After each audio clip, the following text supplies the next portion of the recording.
प्रणाम। मैं आशुतोष राणा आप सभी सुधी मित्रों का हार्दिक स्वागत करता हूं और धन्यवाद देता हूं अपने स्नेह, सराहना, सहयोग से पंचतंत्र वन को सबल बनाने के लिए। भैरव भैरव वो शक्ति हैं जिनका स्वरूप एक साथ नगर, देश, काल, दिशाओं की रक्षा करता है। दिल्ली में वे नगर देवता हैं, काशी में कोतवाल और उज्जैन में अवधूति तत्व के अधिपति भैरवनाथ के रूप में प्रतिष्ठित है। जहां भय समाप्त हो और विवेक जागृत हो, वहीं भैरव का वास्तविक निवास है। दुर्भाग्य यह है कि इतने कल्याणकारी देवता के विषय में जनमानस में भय, भ्रम और अनगिनत भ्रांतियां फैली हुई हैं। अज्ञान का स्वभाव ही ऐसा होता है कि वो आलोक को भी अंधकार समझ लेता है। परंतु भैरव का स्वरूप ऐसा है कि वे साधक से भय नहीं मांगते, वे केवल सत्य मांगते हैं। भैरव तत्व को समझने के लिए एक अत्यंत महत्वपूर्ण कथा प्रचलित है, जिसका उल्लेख अनेक शैव आगम, तंत्र ग्रंथ और भविष्य पुराण में विभिन्न रूपों में मिलता है। कहा गया है कि जब जब संसार धर्म से विचलित होता है, जब जब अधर्म अपनी सीमाएं लांघता है, तब ईश्वर का अवतरण आवश्यक होता है। भविष्य पुराण में उल्लेख है कि भविष्य के कल की अवतार के समय भी एक दिव्य सहायक प्रकट होंगे। एक ऐसा सहायक जो केवल युद्ध की शक्ति नहीं बल्कि धर्म की धुरी होगा। यह सहायक कोई और नहीं, स्वयं भैरवनाथ होंगे। कथा कहती है कि जब कल्कि का अंधकार अपनी पराकाष्ठा को छू लेगा, तब शिव भैरव के रूप में अपने उस अंश को जागृत करेंगे जो न्याय का निर्णायक है और दुष्टों के लिए काल, सज्जनों के लिए सुरक्षा तथा साधकों के लिए जागरण का स्वरूप है। भैरव कल्कि के रथ के अग्रदूत होंगे, मार्ग खोलने वाले, दिशाओं को पवित्र करने वाले और अधर्म के आवरण को काटकर धर्म प्रकाश स्थापित करने वाले। यह कथा केवल भविष्य का संकेत नहीं है, वर्तमान का भी मार्गदर्शन है। भैरव कोई विनाशक शक्ति नहीं है, बल्कि अवरोधक ऊर्जा के विनाशक हैं। वे वही हटाते हैं जो साधक के मार्ग में बाधा बने। उनका रौद्र केवल दुष्टों के लिए है, साधकों के लिए वे करुणा का सबसे उच्च रूप है। भैरव उस क्षण का नाम है जब साधक भीतर के अंधकार से डरना छोड़ देता है। भैरव उस स्वरूप का नाम है जब मन सत्य से सामना कर लेता है। भैरव उस प्रकाश का नाम है जो भय को भस्म कर देता है और चेतना को स्थिर कर देता है। इन्हीं कारणों से भैरव को दिल्ली में नगर की रक्षा का दायित्व दिया गया, काशी में धर्म रक्षा की कोतवाली और उज्जैन में साधना पथ की निगरानी। उनका स्वरूप रौद्र होने पर भी साधक के लिए सौम्य, क्योंकि उनका उद्देश्य केवल यह है कि मनुष्य भय से मुक्त होकर सत्य को ग्रहण कर सके।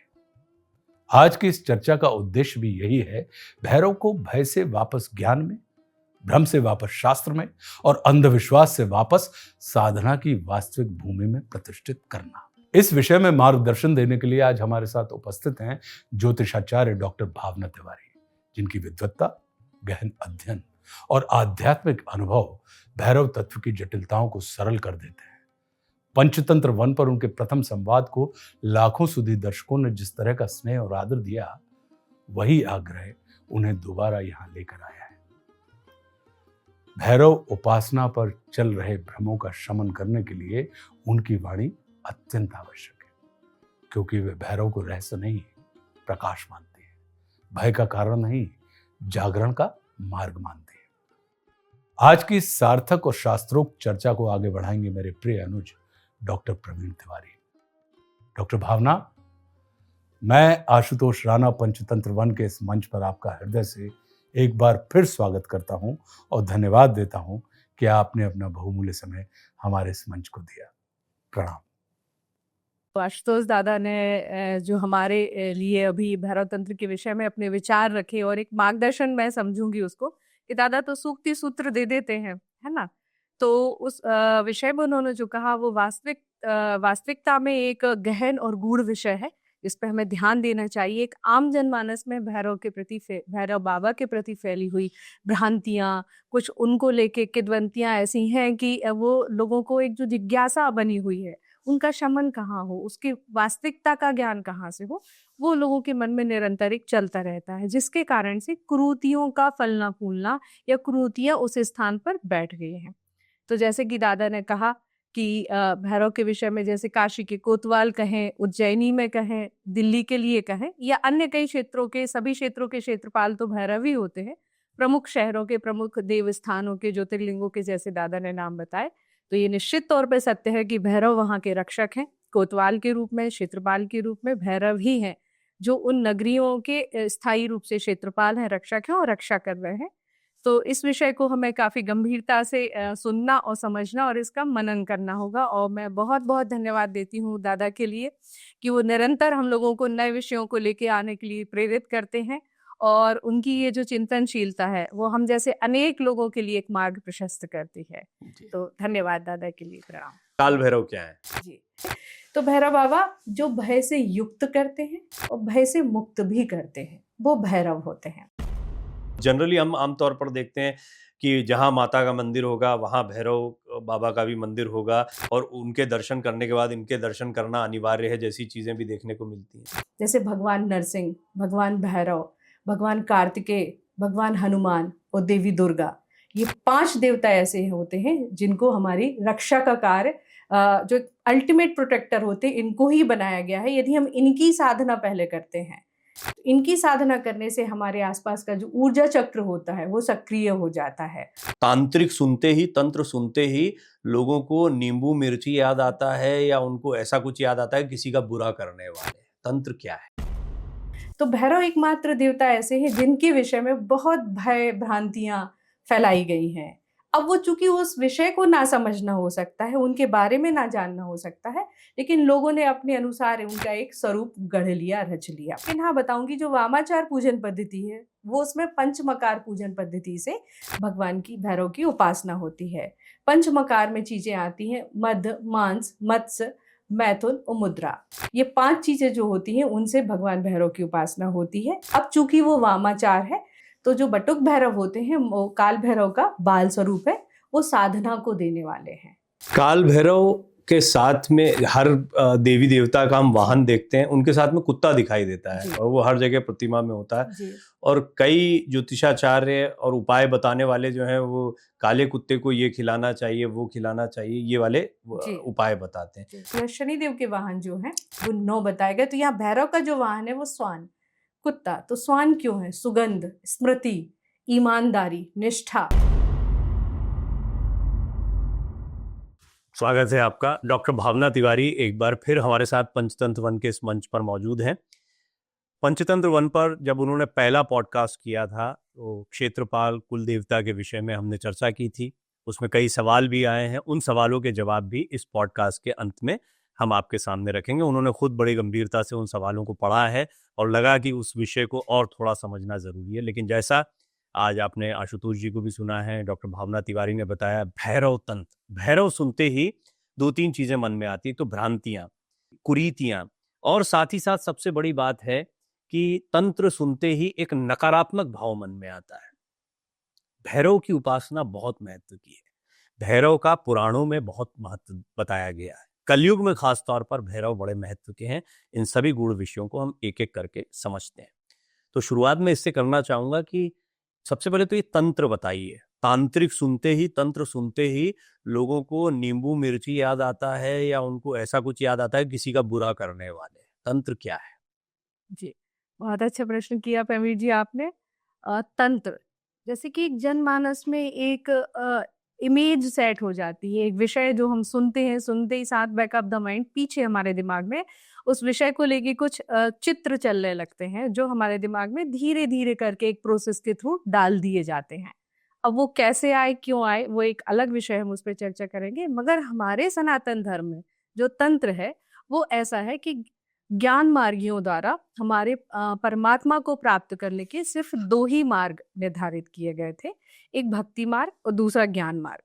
अब उसमें जो ज्ञान मार्गी है उनने सगुण साकार स्वरूप परमात्मा, परब्रह्म का जो विग्रह स्वरूप है या जो उनका यंत्रात्मक स्वरूप है, उसके पूजन की जो विधि है, जो मंत्रों द्वारा की जाती है, इस पूरी विधा को हम तंत्र कहते हैं।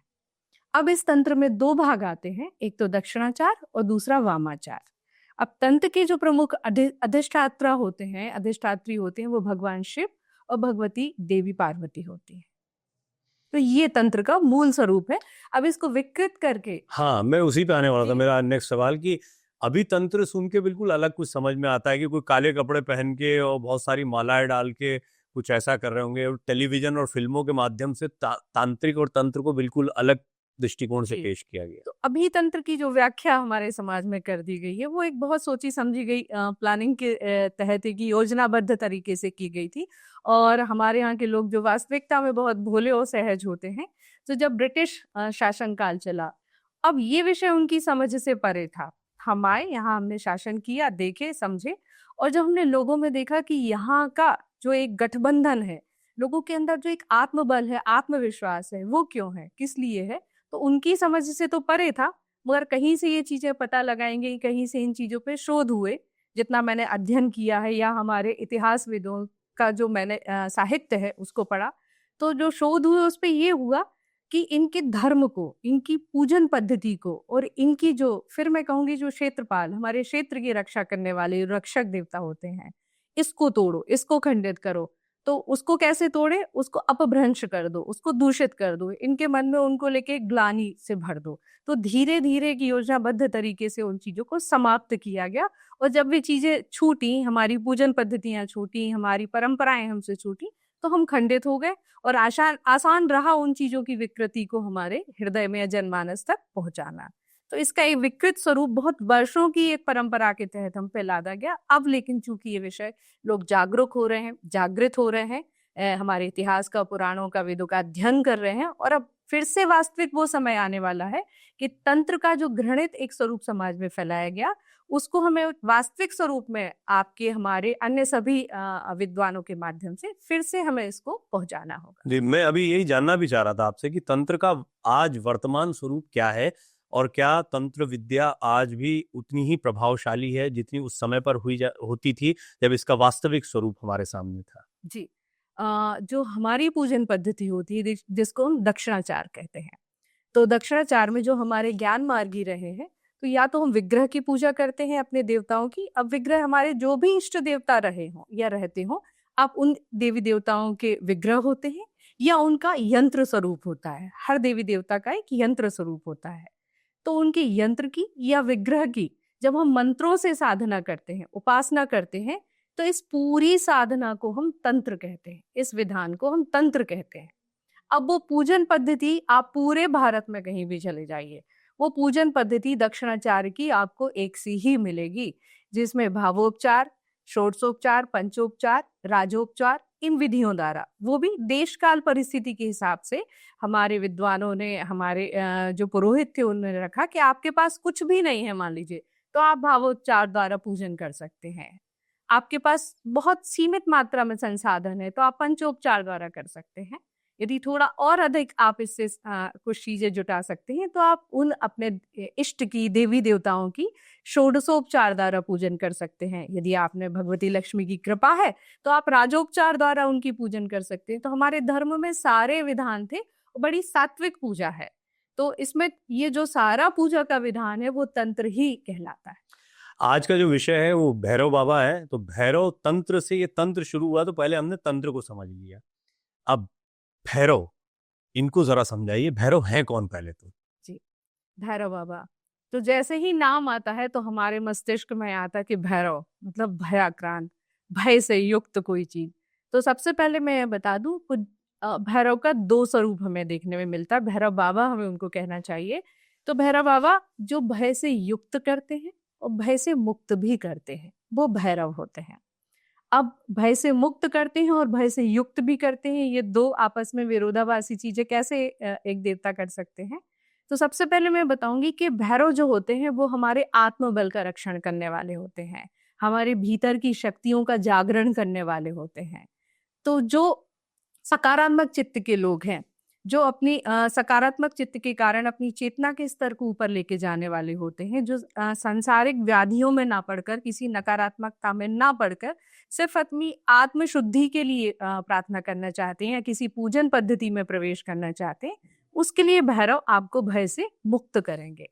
यदि आपने किसी नकारात्मकता का सहारा लिया, बल का प्रयोग किया, या आप किसी के अशुभ की कामना हेतु कुछ करना चाहते हैं, तो भैरव आपको भय से युक्त कर देंगे। तो एकमात्र देवता ऐसे हैं जो आपको भुक्ति और मुक्ति, पहले मैंने याद कीजिएगा भगवती के विषय में, भगवती त्रिपुर सुंदरी के विषय में कहा था कि ये आपको भोग और मोक्ष दोनों देती हैं। तो यहाँ हम यदि भगवान भैरव, बाबा भैरव की बात करते हैं, तो ये भुक्ति और मुक्ति दोनों चीजें आपको प्रदान करते हैं। ये निर्भर करता है कि हमें किस दिशा में जाना है। अब भैरव की बात यदि हम आते हैं, तो भैरव की बात के लिए सबसे पहले अब भैरव का प्राकट्य, भैरव के स्वरूप को जानना क्या है। तो भैरव के प्राकट्य की कथा आती है कि एक बार हमारे जो ऋषिगण थे वो त्रिदेवों के पास गए। त्रिदेवों के पास अपनी जिज्ञासा रखी कि आप तीनों में श्रेष्ठ कौन है, बड़ा कौन है। तो ये तो लीलाएं हैं, हमारे आगे के लिए रची जाती हैं। तो उनका प्रश्न सुनकर विष्णु जी मुस्कुरा दिए और शिव जी ध्यानस्थ मुद्रा में थे और कुछ नहीं बोले, और ब्रह्मा जी ये सब देख के थोड़ा सा संकोच में आ गए। अब इस स्थिति में थोड़ा सा त्रिदेव असहज हो गए, उनको अपने अनुकूल कोई उत्तर ना मिला, तो वो वेदों के पास गए। वेद के पास जाके उन्होंने यही प्रश्न रखा कि त्रिदेवों में सबसे बड़ा कौन है। तो वेदों ने उनको कहा कि समस्त सराचर सृष्टि के जो रचयिता हैं, जिनसे सारे जगत का संचालन हो रहा है, जो स्वयं में शक्ति को धारण करते हैं, योगी जन जिनका ध्यान करते हैं, ज्ञानी जन जिनका स्मरण नित्य करते रहते हैं, वे एकमात्र शिव ही हैं जो समस्त सृष्टि में सर्वश्रेष्ठ पद पर विद्यमान है। उनका उत्तर सुनकर जब ऋषिगण प्रसन्न हुए, आह्लादित हो गए, और ब्रह्मा जी इस बात को सुनकर क्रोध से भर गए और परमपिता परमेश्वर शिव के लिए अमंगलकारी वचन कहने लगे। तो ब्रह्मा जी द्वारा कहे गए अमंगलकारी वचनों को सुनकर शिव जी का ध्यान टूटा और वो क्रोध से युक्त हो गए। उनके क्रोध से भर जाने पर एक दिव्य ऊर्जा प्रकट हुई और वो ऊर्जा का जो स्वरूप था वो बाबा भैरव थे। भैरव जी ने उसी समय तत्क्षण अपने बाएं हाथ की क्षमा कीजिए, दाहिने हाथ की कनिष्ठिका के नाखून से ब्रह्मा जी का 5वें शीश को काट दिया और उनके अभिमान का मर्दन किया। किंतु उस शीश को काटने के पश्चात वो ब्रह्म हत्या के पाप से युक्त हो गए और वो शीश उनकी उंगली में, हथेली में चिपक गया। उस शीश के कारण वो आत्मग्लानि से भर गए, एक उनके अंदर अपराध बोध का भाव आया। तो शिव जी ने उनको आदेश दिया कि आप पृथ्वी पे जाइए, वहां काशी नगरी है जो उनके त्रिशूल पे बसी हुई है, वहां आप इस पाप के प्रायश्चित को कीजिए। जब भैरव काशी में आए और ब्रह्मा जी का कटा शीश उनके हाथ में था, वहां उन्होंने तप किया। उस तप के प्रभाव से वो शीश उनके हाथ से निकला और वो शीश बद्रीनाथ में जाके गिरा और भैरव को वहां पर उनके तप से प्रसन्न होकर भगवान शिव ने आशीर्वाद दिया कि अब आप इसी नगरी में रहिए, इस क्षेत्र के रक्षक कोतवाल आप ही रहेंगे। और तब से भैरव काशी के क्षेत्रपाल और कोतवाल बन के वहां निवास कर रहे हैं। और जो वो ब्रह्मा जी का शीश था जो बद्रीनाथ में गिरा, वो ब्रह्म कपाल नामक स्थान से आज भी है, जहां ऐसा कहा जाता है कि हम जब अपने पितृ कर्म करने जाते हैं तो आप गया जी जाइए, किसी भी पवित्र नदी पे जाइए, लेकिन अंतिम जो पितृकर्म होता है वो ब्रह्म कपाल में बद्रीनाथ में जाके किया जाता है। वहां से वो कैसी भी आत्मा हो उसको वहां सदगति मिलती है। तो आखिरी पितृकर्म बद्रीनाथ में, जहाँ ब्रह्मा जी का शीश गिरा था, ब्रह्म कपाल, वहां किया जाता है। ये एक कथा हो गई जी। अब कथाओं के बहुत सारे मायने होते हैं। इसको बहुत संक्षेप में अगर आप एकदम लॉजिकल या पौराणिक कथा के तौर पर देखेंगे, लेकिन जब आप इसके दार्शनिक पहलू में जाएंगे तो आपको बहुत कुछ जानने को मिलेगा। लेकिन ऐसी कई कथाएं हैं, जैसे माँ जगदम्बा से भी भैरव बाबा को जोड़कर देखा जाता है जी। वो किस तरह का स्वरूप है उनका, भैरव बाबा का। और जनरली हम आमतौर पर देखते हैं कि जहाँ माता का मंदिर होगा वहाँ भैरव बाबा का भी मंदिर होगा और उनके दर्शन करने के बाद इनके दर्शन करना अनिवार्य है, जैसी चीजें भी देखने को मिलती हैं। जी। तो माँ जगदम्बा का आपने नाम लिया, तो मैं चूंकि महाविद्या की उपासक हूँ, तो जब किसी भी शक्ति की हम उपासना करते हैं तो उस शक्ति के रक्षण के हेतु अब उनको हम देवी स्वरूप में मानते हैं या ऊर्जा स्वरूप में मानते हैं, उस शक्ति की अपनी एक मर्यादा होती है। तो भगवान शिव ने आदेश दिया कि भगवती के आंतरिक वृत्त की रक्षा आप करेंगे। तो जब भी हम किसी देवी उपासना में जाते हैं तो हमें सबसे पहले भगवान बाबा भैरव की अनुमति, उनके आशीर्वाद की अनिवार्यता होती है। बिना भैरव की उपासना के, बिना उनके आशीर्वाद के हम भगवती की उपासना नहीं कर सकते हैं। भैरव को ही रक्षण का कार्य दिया गया है और हमारी प्रकृति जो है, हमारे इष्ट की उपासना की जो पूजन पद्धति है, उसमें जो प्रमुख रक्षण देव बताए गए जो हमारी रक्षा करते हैं, उनमें से एक देव भैरव होते हैं। जो अल्टीमेट प्रोटेक्टर होते हैं, उनमें से जो 5 देव बताए गए हैं, उसमें से एक देव भैरव है, जो भगवती के आंतरिक वृत्त में निरंतर स्थिर रहते हैं। और जब भी हम उस साधना वृत्त में प्रवेश करेंगे तो हमें पहले भैरव को प्रणाम करना होगा, उनकी उपासना करनी होगी, उनसे अनुमति लेनी होगी। जब हम उस परीक्षा को पास कर लेंगे तो फिर हम भगवती की साधना की वो अनिवार्यता प्राप्त कर लेते हैं। जी, भैरव बाबा के प्राकट्य पर आप बात कर रही थी, क्या प्राकट्य के और भी कुछ कथाएं मिलती हैं, और कैसे उनको, मतलब अभी जो युवा है वो हमेशा लॉजिक पर जाता है। आपने ये भी कहा शुरुआत में कि भैरव बाबा को लेकर बहुत सारी भ्रांतियां फैली हुई हैं, तो वो भ्रांतियां वर्सेस उनको कैसे समझें, इसको कैसे आप रखेंगी युवाओं के सामने, और प्राकट्य से जुड़ी कोई और बात हो तो वो भी बताएं। जी, भैरव बाबा के प्राकट्य की अलग अलग क्षेत्रों के हिसाब से अलग अलग कथाएं प्रचलित हैं। पुराणों में भी यदि हम जाएंगे प्रवीण जी, तो मतांतर से बहुत सारी चीजें मिलती हैं।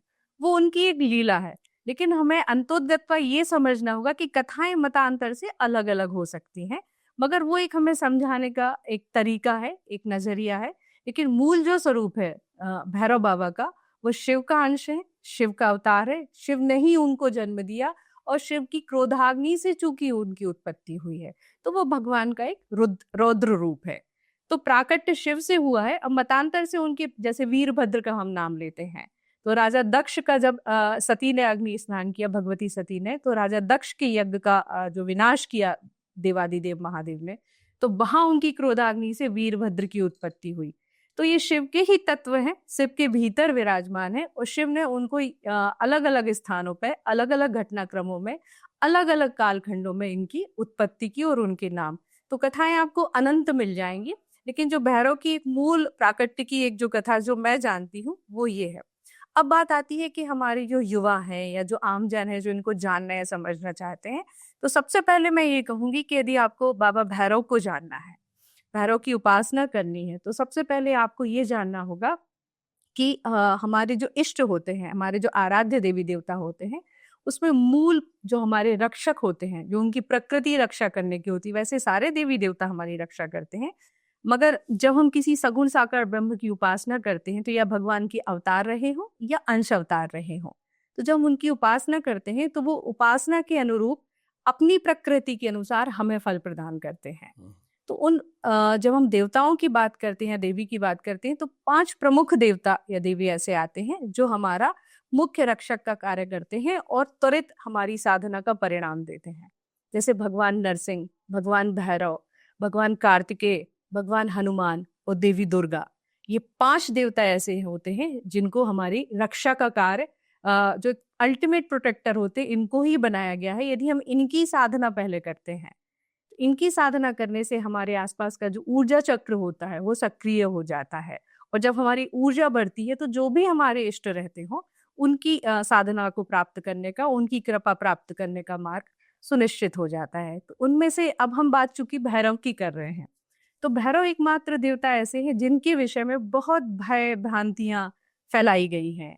अब वो चूंकि उस विषय को ना समझना हो सकता है, उनके बारे में ना जानना हो सकता है, लेकिन लोगों ने अपने अनुसार उनका एक स्वरूप गढ़ लिया, रच लिया। यदि हम भैरव की बात करते हैं, तो उनके 3 प्रमुख स्वरूप जो हमारी साधना में आते हैं वो है काल भैरव, बटुक भैरव, और जो एक तीसरे भैरव आते हैं वो होते हैं स्वर्णाकर्षण भैरव, जिनकी बात बहुत कम सुनने मिलती है, जिनकी उपासना पूजा पद्धति थोड़ा सा भी एक लोकमत में भी है नहीं है। तो ये 3 प्रमुख भैरव हमारे समक्ष आते हैं। इनका एक एक करके समझेंगे, और स्वर्णाकर्षण तो बहुत लोग सुनना चाहेंगे कि नाम से तो ऐसा लग रहा है कि स्वर्ण को जो आकर्षित कर ले ऐसे भैरव हैं, लेकिन जो तीनों आपने काल भैरव, बटुक भैरव और स्वर्णाकर्षण भैरव 3 रूप बताए काल भैरव बाबा के, इनको एक एक करके बताइए ना। जैसे काल भैरव क्या है? जी, काल भैरव जो भगवान शिव के रौद्र रूप से जो भैरव का स्वरूप आया वो काल भैरव है। उनका जो स्वरूप है वो रौद्र स्वरूप है, उनकी साधना भी रौद्र रूप है। अब फिर बात वही आती कि साधना की पद्धति, तो जो भैरव साधना की पद्धति है वो 2 प्रकार से है, दक्षिणाचार और वामाचार। वामाचार से चूंकि मैं दीक्षित नहीं हूँ, मुझे गुरु परंपरा से वो आदेश नहीं है, और शास्त्राज्ञा भी नहीं है, तो वामाचार में मैं ज्यादा इस विषय पे बोल नहीं पाऊंगी क्योंकि मुझे गुरु आदेश या गुरु आज्ञा नहीं पर है। थोड़ा सा एक आइडिया लगे कि जी, किस तरह का फर्क होता है जी, दोनों में। तो मैं उपदेश तो नहीं उस पर कर पाऊंगी, लेकिन हाँ बताऊंगी जो वामाचार पूजन पद्धति है वो उसमें पंचमकार पूजन पद्धति से भगवान की भैरव की उपासना होती है। पंचमकार में चीजें आती हैं मद, मांस, मत्स्य, मैथुन और मुद्रा। ये 5 चीजें जो होती हैं उनसे भगवान भैरव की उपासना होती है। अब चूंकि वो वामाचार है तो हमारे लिए नहीं है। उसके लिए आपने एक सामान्य शब्द सुने होंगे, अघोरी, अवधूत, वो संप्रदाय में, जिनको हम सामान्य लोक भाषा में तांत्रिक भी कहते हैं। तो ऐसा नहीं कि हम उस विषय को जानते नहीं है या उस विषय में हमें पता नहीं तो वो विषय या वो शास्त्र निषेध है, नहीं। वो एक अपनी परंपरा है और उसका हमें सम्मान करना चाहिए। वो चूंकि एक अलग परंपरा है जो समाज में नहीं है या हमारे लोक जीवन में नहीं है, तो हम उसके प्रति एक घृणित भाव रख लेते हैं। मगर वो एक पुष्ट और ईश्वरीय प्रदत्त शास्त्र प्रदत्त परंपरा है वामाचार। उसमें ये सारी चीजें आती हैं, मगर वो आप किसी योग गुरु से दीक्षा लेके और जब आप गृहस्थ जीवन में ना हो तब आप उस वामाचार पद्धति से भैरव की उपासना कर सकते हो, और वो भी काल भैरव की। फिर यदि हमें भैरव की उपासना करनी, तो जैसे हमने आपको शुरू में बताया कि एक सामान्य गृहस्थ, एक सामान्य व्यक्ति जैसे अन्य देवी देवताओं की पूजा करते हैं, काल भैरव की भी सिर्फ दक्षिणाचार्य परंपरा से एक पूजन पद्धति होती है। मैं आगे इसको विस्तार से बताऊंगी कि उनकी पूजन हमें कहाँ, कब और कैसी करनी चाहिए। अब जो आते हैं बटुक भैरव। बटुक भैरव काल भैरव के ही बाल स्वरूप हैं। जैसे आपने सुना होगा हनुमान जी बालाजी, तो हनुमान जी का एक बाल स्वरूप। तो जो बटुक भैरव होते हैं वो काल भैरव का बाल स्वरूप है। वो साधना को देने वाले हैं, भक्ति को देने वाले हैं। तो जब आप भैरव की उपासना करने चाहते हैं या उस क्षेत्र में जाना चाहते हैं, तो आपको बटुक भैरव की उपासना करनी चाहिए। वो उनका सौम्य स्वरूप है। पूजन पद्धति आपको बिल्कुल काल भैरव जैसी ही रखनी है, मगर वो आपकी साधना मार्ग को पुष्ट करने वाले हैं। आप जिन अपने इष्ट की पूजा या साधना करना चाहते हैं या काल भैरव की साधना करने चाहते हैं, तो आप बटुक भैरव की साधना कीजिए, वहां से उनसे कृपा प्राप्त कीजिए। और जब बटुक भैरव से आपके आध्यात्म को, आपकी आंतरिक चेतना को जो पुष्टि मिलेगी, तो वो आपके इष्ट को आपके इष्ट तक ले जाने के लिए सहायक होगी। अब स्वर्णाकर्षण भैरव, मतलब उसका तो एक इंटरेस्ट बनता है सब लोगों में कि ये नाम के अनुरूप है, और इन दोनों रूपों से कितना अलग है ये रूप और कैसे ये रूप सामने आया। जी, अब चूंकि नाम ही रोचक है, स्वर्णाकर्षण भैरव, स्वर्ण को आकर्षित करने वाले, है ना, या स्वर्ण को देने वाले, आकर्षण पैदा करने वाले।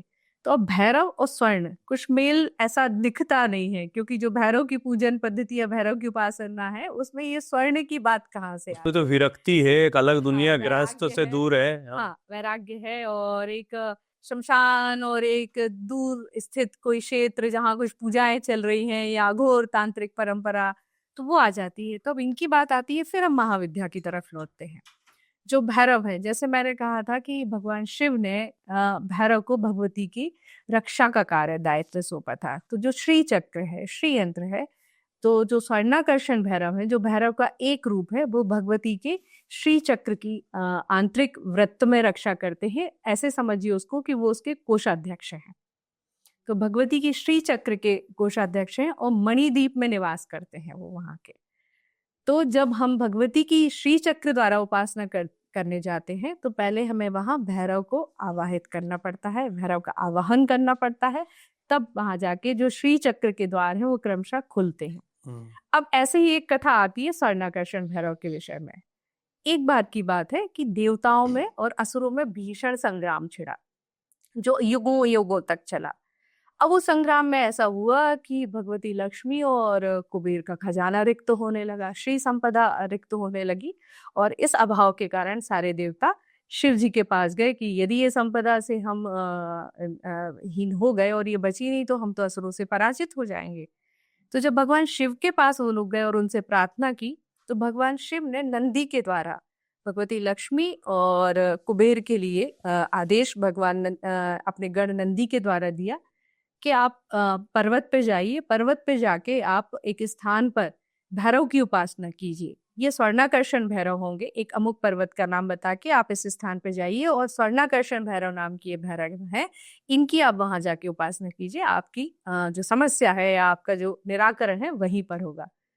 तो आप इस कथा को ऐसे मानिए कि स्वयं श्री लक्ष्मी और जो उनके कोषाध्यक्ष हैं, खजाने के अधिपति हैं कुबेर, वहां गए और उन भैरव की उपासना की, स्वर्णाकर्षण भैरव की उपासना। तो श्री चक्र से ही मणिदीप से भैरव वहां प्रकट हुए, स्वर्णाकर्षण भैरव, और उन्होंने अपने चारों हस्त से मुद्राएं प्रदान की, और वो जो उन्होंने खजाना दिया, वहां से उन्होंने जो भगवती को और कुबेर को खजाना दिया, वो कभी रिक्त नहीं हुआ। तो वो जो स्वर्णाकर्षण भैरव है, वो श्री विद्या संप्रदाय, महाविद्या संप्रदाय के अंतर्गत उनकी पूजा होती है, और उसकी एक अपनी परंपरा है।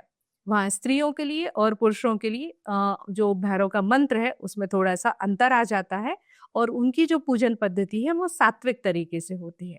जैसे हम काल भैरव की पूजन पद्धति करते हैं, तो उसकी पूजन पद्धति से थोड़ा सा भिन्न होती है। स्वर्णाकर्षण भैरव को हम रात्रि में प्रमुखता से यदि हम उनका आवाहन करना चाहें, तो रात्रि में 12 से 3 के मध्य हम उनका पूजन करेंगे। पीला आसन या लाल आसन लेंगे, उनको भोग यहाँ पे जो काल भैरव का भोग है उससे बिल्कुल अलग दूध मेवा मिष्ठान का भोग लगेगा, खोवे का भोग लगेगा, और सात्विक तरीके से उनकी पूजा होती है। मगर ये बात निश्चित तौर पे सत्य है कि यदि हम उनका आवाहन करते हैं, जो शास्त्रोक्त पद्धति से यदि हम वो मंत्र का जाप करते हैं, मंत्र के जाप के बाद यदि हम उनका दशांश हवन करते हैं, तो निश्चित तौर पे आपके घर में कभी श्री की कमी नहीं होगी और अखंड श्री आपके घर में रहेगी।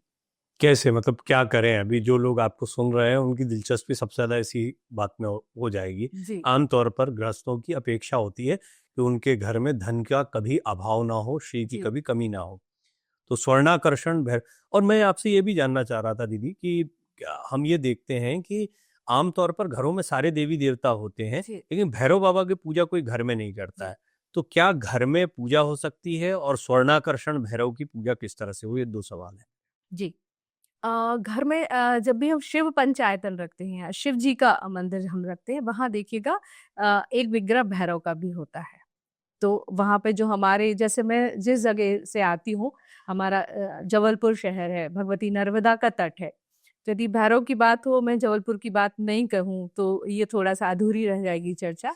तो हमारे शहर में भगवती नर्मदा के तट के पास ही बटुक भैरव भगवान का बाजना मठ नाम से बहुत ही सिद्ध क्षेत्र है, और गोंडवाना शासनकाल से ऐसा मिलता है सुनने में, हो सकता है इससे कहीं अधिक पुरानी परंपरा से हो, लेकिन इतना कहा जाता है कि गोंडवाना जो गोंड राजा हुए करते थे, वो युद्ध में पराजित हो रहे थे, उनका शक्ति, बल, शौर्य, साहस सारा कुछ समाप्त हो रहा था। तब भगवती की कृपा से उनको ऐसा आदेश हुआ, उन्होंने वहां भगवान भैरव की स्थापना की और बटुक भैरव भगवान की स्थापना की, जो बाजना मठ नाम से सिद्ध और प्रसिद्ध हुआ।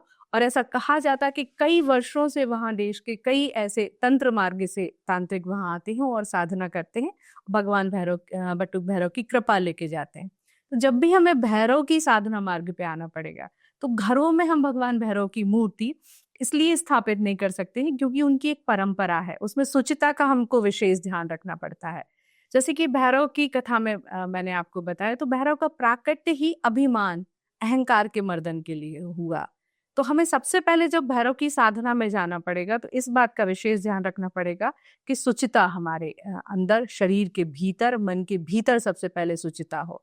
और घर में हम उनके विग्रह को यदि नहीं रख सकते, क्योंकि गृहस्थ जीवन में रह के हम वो सारी शुचिताओं का पालन नहीं कर सकते, तो शिवलिंग में हम भैरव की स्थापना करके शिवलिंग से हम भगवान भैरव की पूजा कर सकते हैं। शिवलिंग में हम उनका आवाहन करके, यदि आप शुचिता अपने घर में रख सकते हैं, जो हमारे शास्त्रों में, पुराणों में एक जो प्रणाली बताई गई है, वो आप अपने घर में पालन कर सकते हैं, तो भगवान भैरव का विग्रह आप घर में रख सकते हैं, लेकिन उसके विधान का पूर्णतः पालन करें।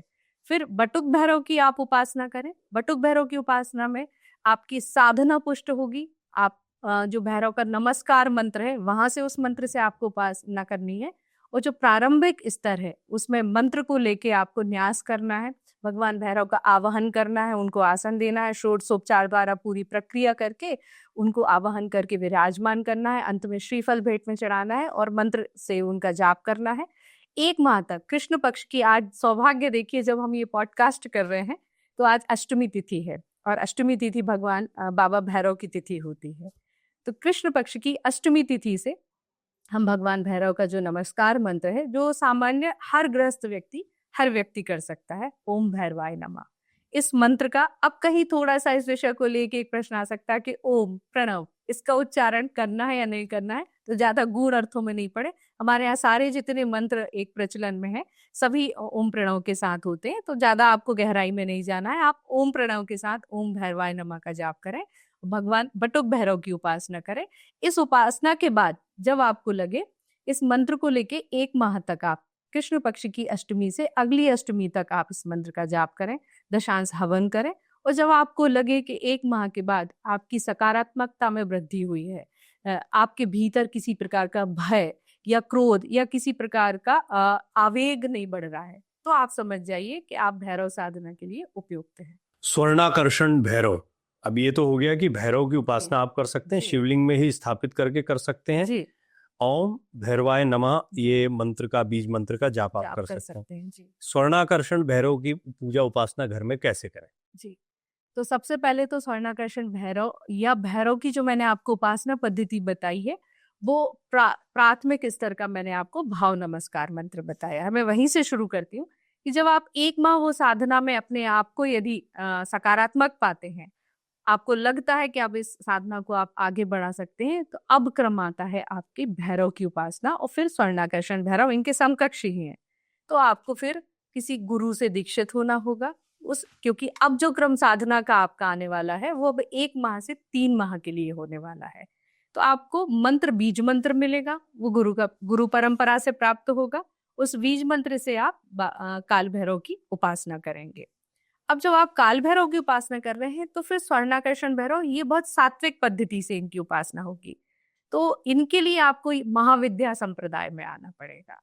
तो सामान्य यदि आप स्वर्णाकर्षण भैरव की पूजन कर सकते हैं, तो महाविद्या परंपरा से श्री विद्या परंपरा से दीक्षित आचार्य को बुला सकते हैं, क्योंकि यदि आप उस परंपरा से दीक्षित नहीं है तो आप श्री चक्र की पूजन नहीं कर सकते हैं। हाँ, आप उस परंपरा से दीक्षित आचार्य को बुला के उनके मार्गदर्शन में आप पूजा कीजिए, क्योंकि उस पद्धति को आपको वही फॉलो करवा पाएंगे। तो यदि कहीं भूल होती है, चूक होती है, तो एक बात का हमें ध्यान रखना होगा। मैं यहाँ बीच में एक बात स्पष्ट रूप से कहना चाहूंगी कि भैरव की उपासना करते समय हमें अन्य देवी देवताओं की तरह की जो त्रुटि या भूल होती है वो क्षम्य होती है। यहाँ हमें इस बात का ध्यान रखना पड़ेगा कि यदि आपसे मनसा, वाचक या कर्म से किसी भी प्रकार की अशुद्धि या त्रुटि होती है, तो भैरव की ताड़ना यम की ताड़ना से भी कहीं अधिक कष्टप्रद होती है। तो यहाँ त्रुटि की गुंजाइश कम होनी चाहिए, त्रुटि नहीं चलेगी यहाँ पे। तो आप श्री विद्या परंपरा प्राप्त आचार्य से स्वर्णाकर्षण भैरव की पूजन जो पद्धति है उसको पूछिए, वो अपने मार्गदर्शन में आपको कराएंगे। यदि आपको वो परंपरा प्राप्त आचार्य भी नहीं मिल सकते हैं, तो आप एक सामान्य जो भैरव का मंत्र है, जैसे मैंने आपको बताया भाव नमस्कार मंत्र, उस मंत्र से आप पूजन कीजिए। और स्वर्णाकर्षण भैरव किसी का जो मंत्र है वो योग्य गुरु से लीजिए। अभी मैं चूंकि वो मंत्र आपसे कह नहीं सकती हूँ, बीजाक्षरी मंत्र है, तो उस मंत्र को आप प्राप्त कीजिए योग्य गुरु के मुख से जाके, क्योंकि आपको कुएं तक जाना होगा। तो आप वहां जाइए, वो मंत्र प्राप्त कीजिए और पीले आसन पर बैठिए। और स्वर्णाकर्षण भैरव की उपासना में आपको पूर्व मुख होके बैठना पड़ेगा। काल भैरव की उपासना में आपको दक्षिणामुखी होके बैठना पड़ेगा। यहाँ पूर्व या उत्तर मुखी होके बैठिए। भगवान भैरव की आप उपासना कीजिए, उनको दूध, खोवा, खीर इस प्रकार के मिष्ठान का भोग लगाइए। वो जो गुरु आपको मंत्र देंगे उसका 31 दिन, 41 दिन इस प्रकार से जाप कीजिए। रुद्राक्ष की माला से जाप कीजिए। जाप के पश्चात उसका दशांश हवन कीजिए और उस पूजन पद्धति को निरंतरता बिना क्रम तोड़े हुए और कीजिए। और जब वो आपकी साधना का क्रम हो जाएगा, उसके बाद आप उसका प्रभाव अपने जीवन में देखेंगे। काशी के कोतवाल हम देखते हैं, बहुत ही मान्यता है उनकी। उज्जैन में काल भैरव मंदिर मैं खुद कई बार दर्शन करने गया हूँ, मुझे बड़ा सौभाग्य मिला। और दिल्ली में पांडवकालीन भैरव बाबा का मंदिर है जो बड़ा प्रसिद्ध है प्रगति मैदान पर। तो ये 3 तो बड़े मंदिर हैं और ऐसे कई मंदिर और हो सकते हैं। आपने खुद बताया, जैसे जबलपुर के मंदिर का जिक्र किया। बट आमतौर पर हम शहरों में देखते हैं कि भैरव बाबा के मंदिर जो है वो मड़िया के रूप में, एक छोटी सी मड़िया, और उसमें उनका स्वरूप विराजित कर दिया जाता है। तो भैरव बाबा के मंदिरों को लेकर क्या सोच है, और क्या वो जहाँ के क्षेत्रपाल हैं या कहीं बड़े मंदिर मठ हैं वहीं पर वो स्थापित हैं, या सामान्य तौर पर जैसे देवी देवताओं के मंदिर होते हैं वो क्यों नहीं देखने को मिलते हैं उनके? जी, तो जो हम भैरव की पूजा पद्धति या उनके शास्त्रीय विधान पर जाते हैं, तो भैरव एकमात्र ऐसे देवता हैं जो क्षेत्रपाल और इष्ट दोनों के रूप में आते हैं। तो हमें यहाँ ये समझना होगा कि जहां पर भी भैरव क्षेत्रपाल के रूप में है, शास्त्रों में ये कहा गया है कि जिस स्थान के पृथ्वी पे कोई भी क्षेत्रपाल नहीं होंगे, वहां की रक्षा का दायित्व यदि किसी देवता के पास नहीं है या उनकी पूजन पद्धति नहीं है, तो हर उस स्थान के क्षेत्रपाल भैरव ही हैं, वही नियुक्त किए गए हैं, आपको उनकी ही पूजा करनी होगी। तो हमारे देश में दूर दराज कोने कोने तक लोगों के पास संसाधन नहीं थे, उतनी व्यवस्थाएं नहीं होती थी, तो एक पेड़ के नीचे छोटी सी एक मड़िया पे पत्थर का चबूतरा बना के एक शिला रख दी जाती थी या मूर्ति उसकी एक आकार दे दिया गया, तो वो रख दिया जाता था और उसका पूरा गांव या पूरा कुनबा पूजा करता था। तो वो भैरव ही है, मगर क्षेत्रपाल के रूप में है। यहाँ हमें ध्यान रखना होगा कि क्षेत्रपाल के रूप में जब उनकी हम पूजन करते हैं तो पूरे देश में अलग अलग पूजन पद्धतियां हो सकती हैं। वो वहाँ के स्थान के हिसाब से, उनकी अपनी जीवन शैली के हिसाब से होगी, और वो जो भी पूजन पद्धति है वो सभी सम्मानजनक है और सभी योग्य है, तो उनका हमको सम्मान करना चाहिए। उसमें बहुत सारी भिन्नताएं आ सकती हैं, मगर वो क्षेत्रपाल के रूप में सभी मान्य है और सबकी पद्धतियां स्वीकार हैं। मगर क्षेत्रपाल के रूप में यदि भैरव को आप इष्ट के रूप में पूजना चाहते हैं, तो वो जो विग्रह है, मंदिर, उसकी बात करते हैं। अब चूंकि भैरव और वैराग्य, तो वहां यदि उनकी जो प्राथमिक जरूरत है, आवश्यकता है, तो वो एक छोटा सा स्थान ही है। उनके लिए आप राजसी पूजा मत कीजिए, क्योंकि शिव स्वयं वैराग्य हैं। तो उनके लिए जो मड़िया से निकल के, मड़िया मतलब क्षेत्रपाल, उस स्थान के देवता, वो उतनी जगह पे चल जाएंगे। जब आप भैरव की बात करते हैं तो एक सामान्य मंदिर में आपको वहां बैठे हुए विराजित मिलेंगे, क्योंकि वहां फिर अन्य कई मार्गों से, अन्य कई साधनों से भी पूजा हो रही है, वामाचार भी हो रही है, दक्षिणाचार भी हो रही है। तो वहां पे थोड़ा सा विस्तार मंदिर का बड़ा हो जाएगा। शिव परिवार में आके बैठ रहे हैं तो भी थोड़ा सा एक मंदिर का विस्तार हो जाएगा। तो ये निर्भर करता है कि उस स्थान पे वो क्षेत्रपाल के रूप में पूजित है या कोतवाल के रूप में पूजित है। कोतवाल भी, जैसे हम कहें कि काशी की बात आपने की, तो काशी के कोतवाल जैसे भैरव भी महाकाल काल भैरव है। तो काल भैरव यदि काशी के कोतवाल है, तो एक बात जो मैंने अपने नाना जी से सुनी और अपने अध्ययन में भी मैंने उसको कहीं कहीं पाया, कि ऐसा कहा गया शास्त्रों में कि पूरी समस्त पृथ्वी के जितने भी मनुष्य हैं, जितने भी जीव हैं, उनके कर्मों का लेखा जोखा चित्रगुप्त जी रखते हैं। मगर काशी में जितनी भी आत्माएं निवास कर रही हैं, उनके कर्मों का लेखा जोखा स्वयं काल भैरव रखते हैं। तो भैया सावधान, सतर्क हो जाइए, क्योंकि आपको देखने वाले कौन है? स्वयं भगवान शिव अपने इस रूप में आपके कर्मों का लेखा जोखा रख रहे हैं। और ये आप और हम सभी अवगत हैं कि जब बाबा विश्वनाथ के दर्शन के लिए जाएंगे, तो सबसे पहले हमें वहां पे बाबा भैरव के दर्शन करने होंगे। उनके दर्शन के पश्चात हमें बाबा विश्वनाथ के दर्शन करने चाहिए। वहां से हम उस चक्र से आज्ञा लेके आए, अब हम बाबा विश्वनाथ के दर्शन करेंगे। तो काशी के बारे में आप और हम सब जो भी जानते हैं कि वो पृथ्वी का हिस्सा नहीं है। काशी भगवान शिव के त्रिशूल पे बसी हुई है, और एकमात्र काशी ही ऐसी नगरी है कि जहाँ की पूरी रक्षा का कार्य काल भैरव के हाथों में है, और जहाँ के जो मनुष्य हैं, जो जीवित आत्माएं हैं, उनका और इस शरीर का, इस चोला छोड़ने के बाद की आपकी जो भी यात्रा है, आपके आत्मा की यात्रा है, उसको सदगति तक पहुंचाने का कार्य भगवान शिव और भगवान भैरव का है। काल भैरव के साथ में हर देवी देवता का हम वाहन देखते हैं, उनके साथ में कुत्ता दिखाई देता है, और वो हर जगह प्रतिमा में होता है। और कई ज्योतिषाचार्य और उपाय बताने वाले जो हैं, वो काले कुत्ते को ये खिलाना चाहिए, वो खिलाना चाहिए, ये वाले उपाय बताते हैं। थोड़ा इसके बारे में बताइए कि ये कोई भ्रांति है या इसके बारे में कहीं पर कुछ स्पष्ट विवरण मिलता है, या लोक परंपरा में ये चीजें चल पड़ी हैं, कैसे ये चीजें आई? फिर मैं थोड़ा सा जाऊंगी स्वर्णाकर्षण भैरव की तरफ, कि जब हम उनकी पूजा करते हैं, तो जब हम किसी देवता या इष्ट की पूजा करते हैं, तो हमें उपस्थिति का आभास, हमारी जो साधना है वो फलित हो रही है या नहीं हो रही है, उस इष्ट की कृपा मिल रही है या नहीं। तो आप जब स्वर्णाकर्षण भैरव की उपासना करेंगे, तो आपको सबसे पहले उनकी कृपा का आभास सुगंध के द्वारा होगा। वो सुगंध के द्वारा, आपके नासिका के द्वारा आपके लिए वो अपनी कृपा आप तक पहुंचाएंगे, और आप वो महसूस करेंगे कि एक सुगंध है जो कहीं हमने किसी देव स्थान पे या बहुत चिर परिचित। जैसे मैं एक छोटा सा संयोग में अपने जीवन का बताती हूँ। जो मेरे घर में शिवालय है, आज से 30 साल 35 साल पुरानी बात होगी, जब मैं बहुत छोटी थी, और नाना जी के यहाँ गांव में उनके मंदिर की जो शाम की संध्या वंदन होता था, तो वो कभी कभी जिम्मा हम लोगों को गर्मियों की छुट्टी में मिलता था।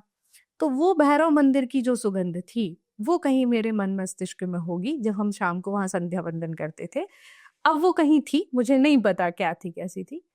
पिछले 1 या 1.5 माह पहले जब मैं शाम को अपने शिव मंदिर के शिवालय के पट बंद करने के लिए गई रात्रि में, तो 35 साल पुरानी वो सुगंध यकायक मेरे मस्तिष्क में आई और मैं कुछ क्षण के लिए चौंकी। ये तो वही सुगंध है जो मेरे नाना जी के घर में भैरव मंदिर में मुझे बचपन में आती थी और मैंने इसको महसूस की थी। मुझे लगा शायद कोई भ्रम है या कुछ ऐसा है, तो मैंने वो बात टाल दी। कुछ दिन बाद मेरा एक अनुष्ठान चल रहा था, वो बाबा भैरव का ही अनुष्ठान था। उस अनुष्ठान के विराम के बाद जब आखिरी में हमने देवताओं का विसर्जन किया और रात्रि में प्रणाम करने के लिए मैं गई, दोबारा वो मुझे सुगंध आई वहां पे। तब मुझे लगा कि इस बात को मुझे गंभीरता से लेना चाहिए। फिर मैंने चिंतन किया। अब बात वहीं आ रही कि जब मैंने अध्ययन किया, बाकी सब चीजों को जोड़ा और देखा, तो स्वर्णाकर्षण भैरव की जो साधना परंपरा या पद्धति है, वो आपको अपनी उपस्थिति का आभास वहीं से आपको दिलाएंगे। सुगंध, नासिका, तो क्या आता है? स्वान, कुत्ता। तो भगवान भैरव के जो वाहन है, हमारे यहाँ जो भी देवताओं के वाहन है, आपको क्या लगता है कि देवताओं के लिए किसी वाहन की जरूरत क्यों पड़ी गई होगी? क्यों आवश्यकता जो है उस हाँ, प्रतीकात्मक संचालन है ना, उनकी आसपास कैसी शक्तियां हैं? वाह, ये बढ़िया लगा मुझे ये वाला लॉजिक है ना जी। उनके आसपास क्या शक्तियां हैं, उनसे जुड़ी हुई चीजें वो आप तक कैसे पहुंचाएंगी? तो ये प्रतीक चिन्ह है। जैसे वाहन की बात आती है, वाहन में मैं ग्रहों के वाहनों की बात करती हूँ। तो पूज्य दद्दा जी ने मुझे जीवन का सबसे बड़ा आशीर्वाद, लोगों को बहुत आशीर्वाद दद्दा जी से मिले। मेरा जो समय दद्दा जी के साथ उनके शाशरीर रहते हुए जो मिला, बहुत थोड़ा समय मिला उनकी कृपा का।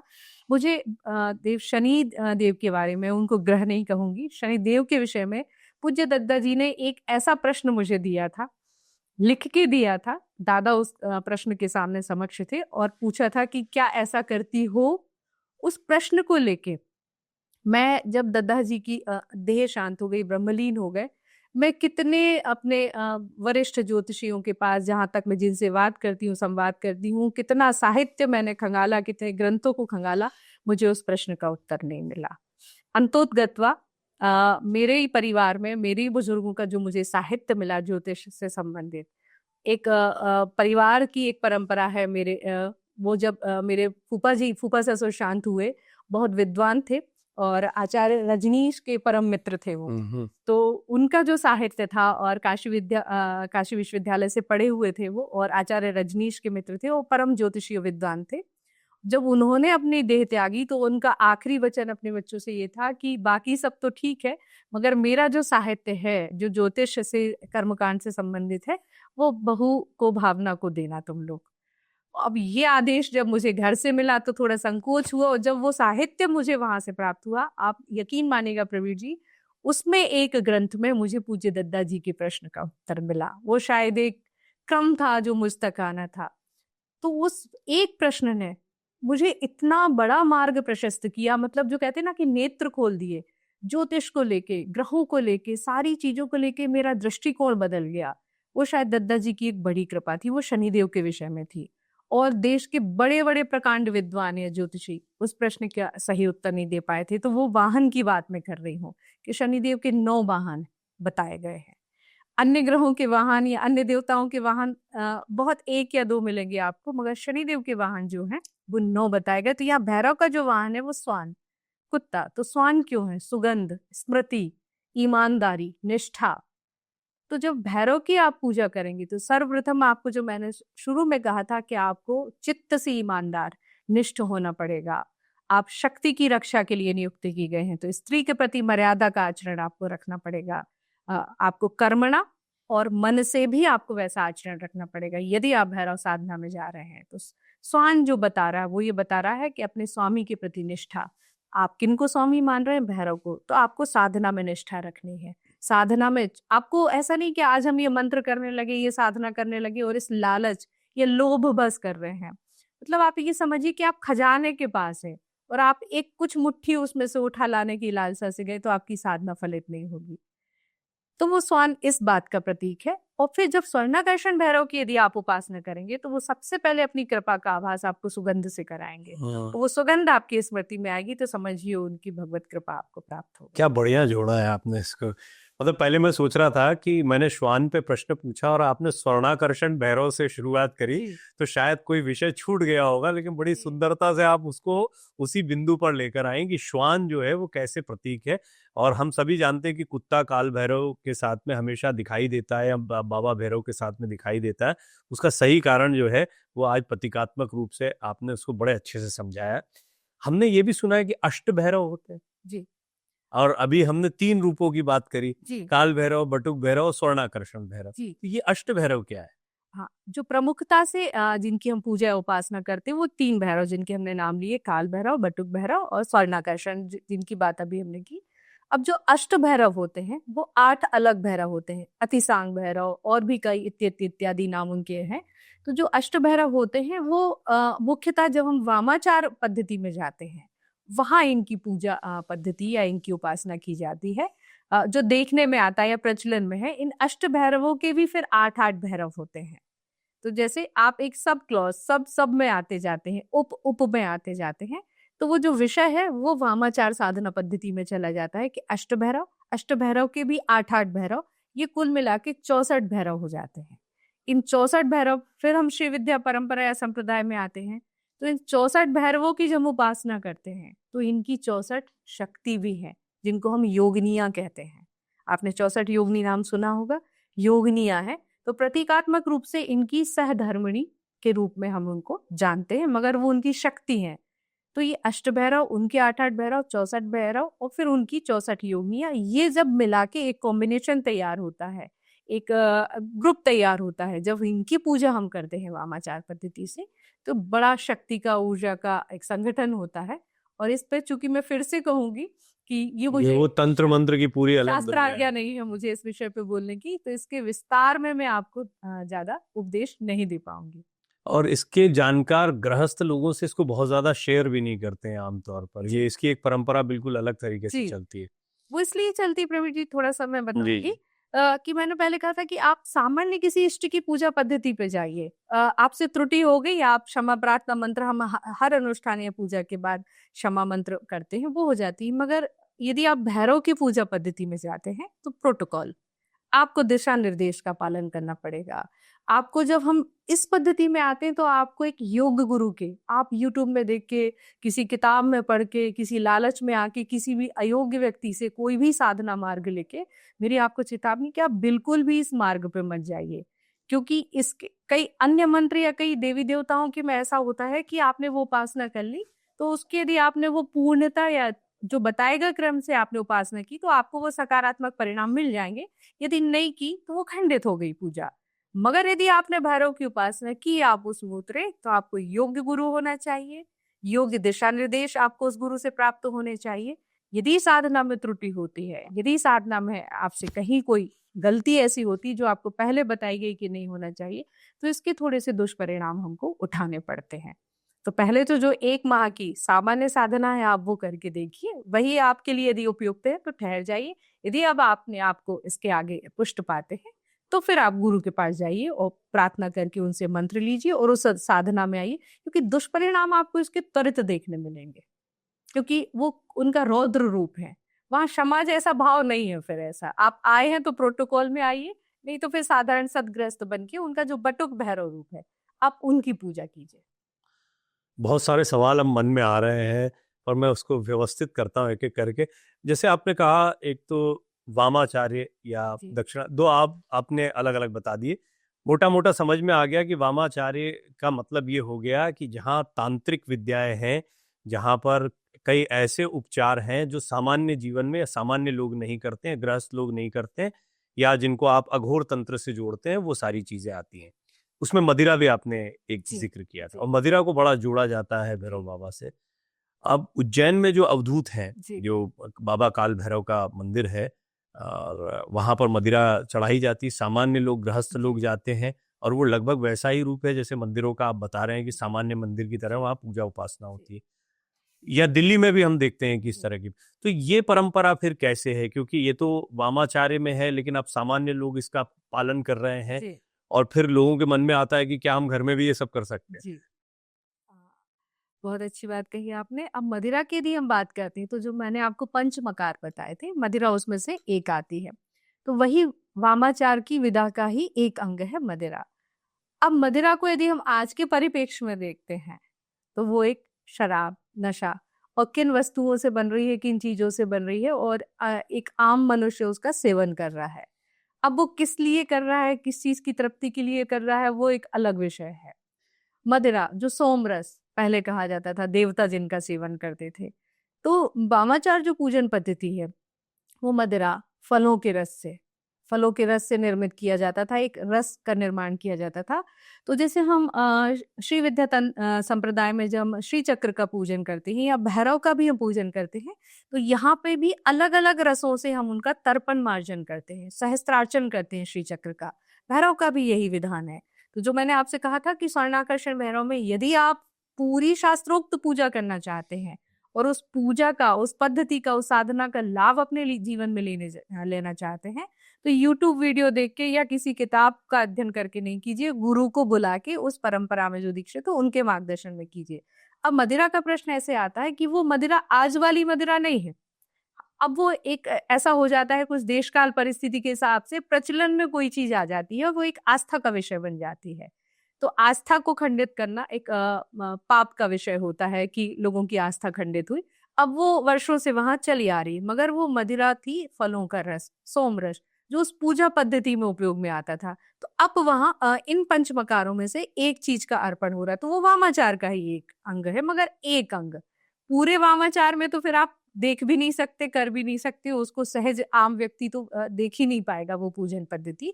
और भैरव के उस वामाचार पद्धति में जाके आपको भैरव को आत्मसात ही करना पड़ेगा, अवधूत बनना पड़ेगा। आप भैरव को अपने भीतर स्थापित करना पड़ेगा। वो जीवन शैली, वो तरीका, वो समाज में नहीं मिलेंगे आपको। वो अवधूत, वो तांत्रिक, वो समाज से बाहर रहते हैं, इतर रहते हैं, क्योंकि वो उनकी जो स्केल है, उनका जो ऑरा है या उनका जो क्रांति है, वो हमसे मैच नहीं कर पाएगी, हम उनको बर्दाश्त ही नहीं कर पाएंगे। तो वो समाज से अलग, उसका एक अंग उठा के वहां लोक परंपरा में उज्जैन में बाबा भैरव के यहाँ वो मदिरा चढ़ाई जाने लगी। अब वो चूंकि लोक आस्था का विषय है, लोग उसको कर रहे हैं, तो उसमें कोई बुरी बात या ऐसी अशोभनीय बात नहीं है। लेकिन वो मदिरा थी तब फलों के रस से, उन रसों से उनको उस तंत्र विधान में एक मदिरा का सेवन कराया जाता था। एक उसका जो आवश्यकता लगती थी, वो किस क्रम में कैसे देना है, वो अलग विधान होता था। अब इसमें दक्षिणाचार और वामाचार मिश्रित हो गए, तो पूरी पूजा पद्धति दक्षिणाचार की और वामाचार से उठा के एक पद्धति ये आ गई।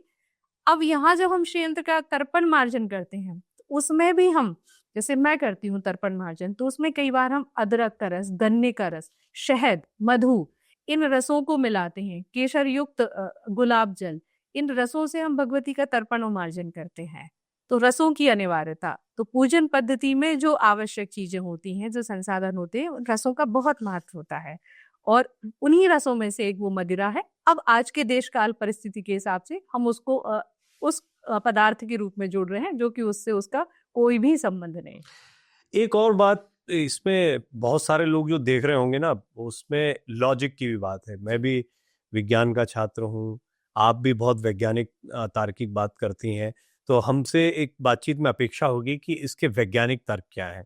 अब वामाचार्य जो है वो तो एकदम एक अलग विधा है, उस पर तो हम बहुत डिस्कस नहीं कर सकते हैं, लेकिन फिर भी जो भी हम उपचार कर रहे हैं उसको आप कैसे देखती हैं कि क्या साइकोलॉजिकली कुछ हो रहा है या सूक्ष्म जगत में कुछ ऐसी ऊर्जाएं हैं जिनके विषय में आपने कैसे अनुभव किया? आपने सुगंध वाला एक उदाहरण दिया, वो बड़ा दिलचस्प है, और बहुत सारे अनुभव हम सबके साथ में होते हैं, तो इनको कैसे समझें हम? एक ये ऐसी दुनिया है जिसको हम लॉजिक से नहीं समझ पाते हैं, बट फिर भी अभी सुनने वाले भी लॉजिक लगा रहे होंगे और वो हर वो काम लॉजिक के हिसाब से करना चाहेंगे या लालच से। लालच और लॉजिक, मैंने दो चीजें देखी है। या तो मुझे ये चाहिए तो आदमी आंख पे पट्टी बांध के कुछ भी करने लगता है जो लोगों के पीछे पीछे करता है, या फिर वो अभी सुनेगा और सही तरीके से उसको करना है तो वो दिमाग लगाएगा कि भावना जी जो कह रही हैं उसमें लॉजिक क्या है। जब हम छोटे थे, विशेषकर बालक जो होते हैं, है ना, जब छोटे थे, हम विद्यालय जाते हैं, अपने आस पड़ोस में खेलते हैं, हमारी किसी से थोड़ी बहुत लड़ाई झगड़ा हो जाता है, हम घर आते हैं, तो यदि संयुक्त परिवार जो पहले रहा करते थे, संयुक्त परिवार में हम चाचा, उनसे बड़े चाचा, या चाचा, हमारे पिता ही चाचा हैं तो ताऊ जी, तो एक क्रम होता था। वो शिकायत, मान लीजिए हमारा किसी से झगड़ा हुआ पड़ोस में या किसी से कुछ दिक्कत हुई, तो हम पहले उसको छोटे स्तर पर निपटाने की कोशिश करते थे, या हमें कुछ आवश्यकता पड़ गई, थोड़े से धन की आवश्यकता है, थोड़ा सा कुछ नुकसान हो गया, कुछ भरपाई करनी है, तो चाचा जी थोड़े ऐसे हैं, बैलेंस स्वभाव के हैं, घर में जाके इनसे बोल देते हैं ये मामला अपने स्तर पे निपटा देंगे। तो चाचा जी केवल उसकी पूर्ति करके वो बात खत्म कर देंगे। अब मामला ऐसा हो गया है कि ये शत्रुता की बात हो गई है। अब मामला ऐसा हो गया है कि किसी ने हमको दंड दे दिया है, जो कृत्य हमने किया नहीं था, या किया भी था या नहीं किया था, अब वो अपमान, वो पीड़ा है, अब इसको तो इसी विधान से करना है। तो जो हमारे परिवार का एक रोबदार व्यक्ति होता था, जिसके समक्ष हम ये समस्या लेके जाते थे कि भाई विषय ये था, अब घटना तो हो गई, अब आत्मसम्मान की बात है, तो अब ये ताऊ जाएंगे, अब ये दादा जाएंगे, अब ये मामला अपने स्तर से निपटाएंगे। चाचा जी तो हमें ही डांट के वो बात खत्म करके कि अब तुम्हें नहीं उलझना है, वो बात खत्म हो गई, मगर अब आत्मसम्मान बचाना है और मामला इसी स्तर पे समाप्त होना चाहिए, तो हम उनको लेके जाते थे। तो ऐसे ही बात आती है भैरव की, कि जब विषय ऐसा हो कि हमें बिल्कुल सीधी खींची गई रेखा पे एक, तो अपने तरीके से, पारंपरिक तरीके से, हमारे शास्त्रों के बताए गए मार्ग पे चल के अपने इष्ट देवता की साधना करनी है। तो ठीक है भैया, आप अपना एक इष्ट बनाइए, भक्ति मार्ग से जाइए, ज्ञान मार्ग से जाइए, जिस भी मार्ग से आपको सहजता हो, आप अपने आप को सहज पाते हो, सुलभ पाते हो, वो कीजिए। मगर यदि आपको लगता है कि एक सामान्य गृहस्थ के जीवन से इतर आप उठ के अपने आध्यात्मिक चेतना के लिए, इस आत्मा के लिए कुछ कमाई अर्जित करना चाहते हैं, ये जो हम संसाधन इकट्ठे करके रखे हैं वो किसके लिए हैं? वो हमारे शरीर के भोग के लिए है ना, ये हम अपने शरीर के लिए जोड़ रहे हैं। जब ये शरीर यहाँ छोड़ के चले जाएंगे तो ये संसाधन शरीर के किसी काम में आने वाला है क्या? नहीं आएगा। यहाँ से क्या जाएगी? हमारी आत्मा जाएगी। इसके लिए हमने क्या कमाया, इसके लिए क्या अर्जित किया? एक बैगेज जो हम लेके आएंगे, लोग हमारे समक्ष आते हैं कि कुंडली क्या है, प्रारब्ध क्या है, ये कर्मफल क्या है, भाग्य क्या है, यही जो हम लेके जाएंगे, करके और लेके जाएंगे, वो बैगेज, वो लगेज प्रारब्ध है, जो एक कुंडली, एक चार्ट आपका बनेगा, वो है। तो इस आत्मा के लिए संचित हमने क्या किया, क्या पुण्य फल किए, क्या पाप कर्म किए, क्या किया, तो वो जो एक लगेज बैगेज है, उसके लिए हमें इंस्टेंट रिजल्ट चाहिए है, यदि कुछ त्वरित रिजल्ट चाहिए है, साधना भी हम स्ट्रॉन्ग करने तैयार हैं, मेहनत भी, लेकिन रिजल्ट भी हमें चाहिए, तो आप भैरव के पास जाइए।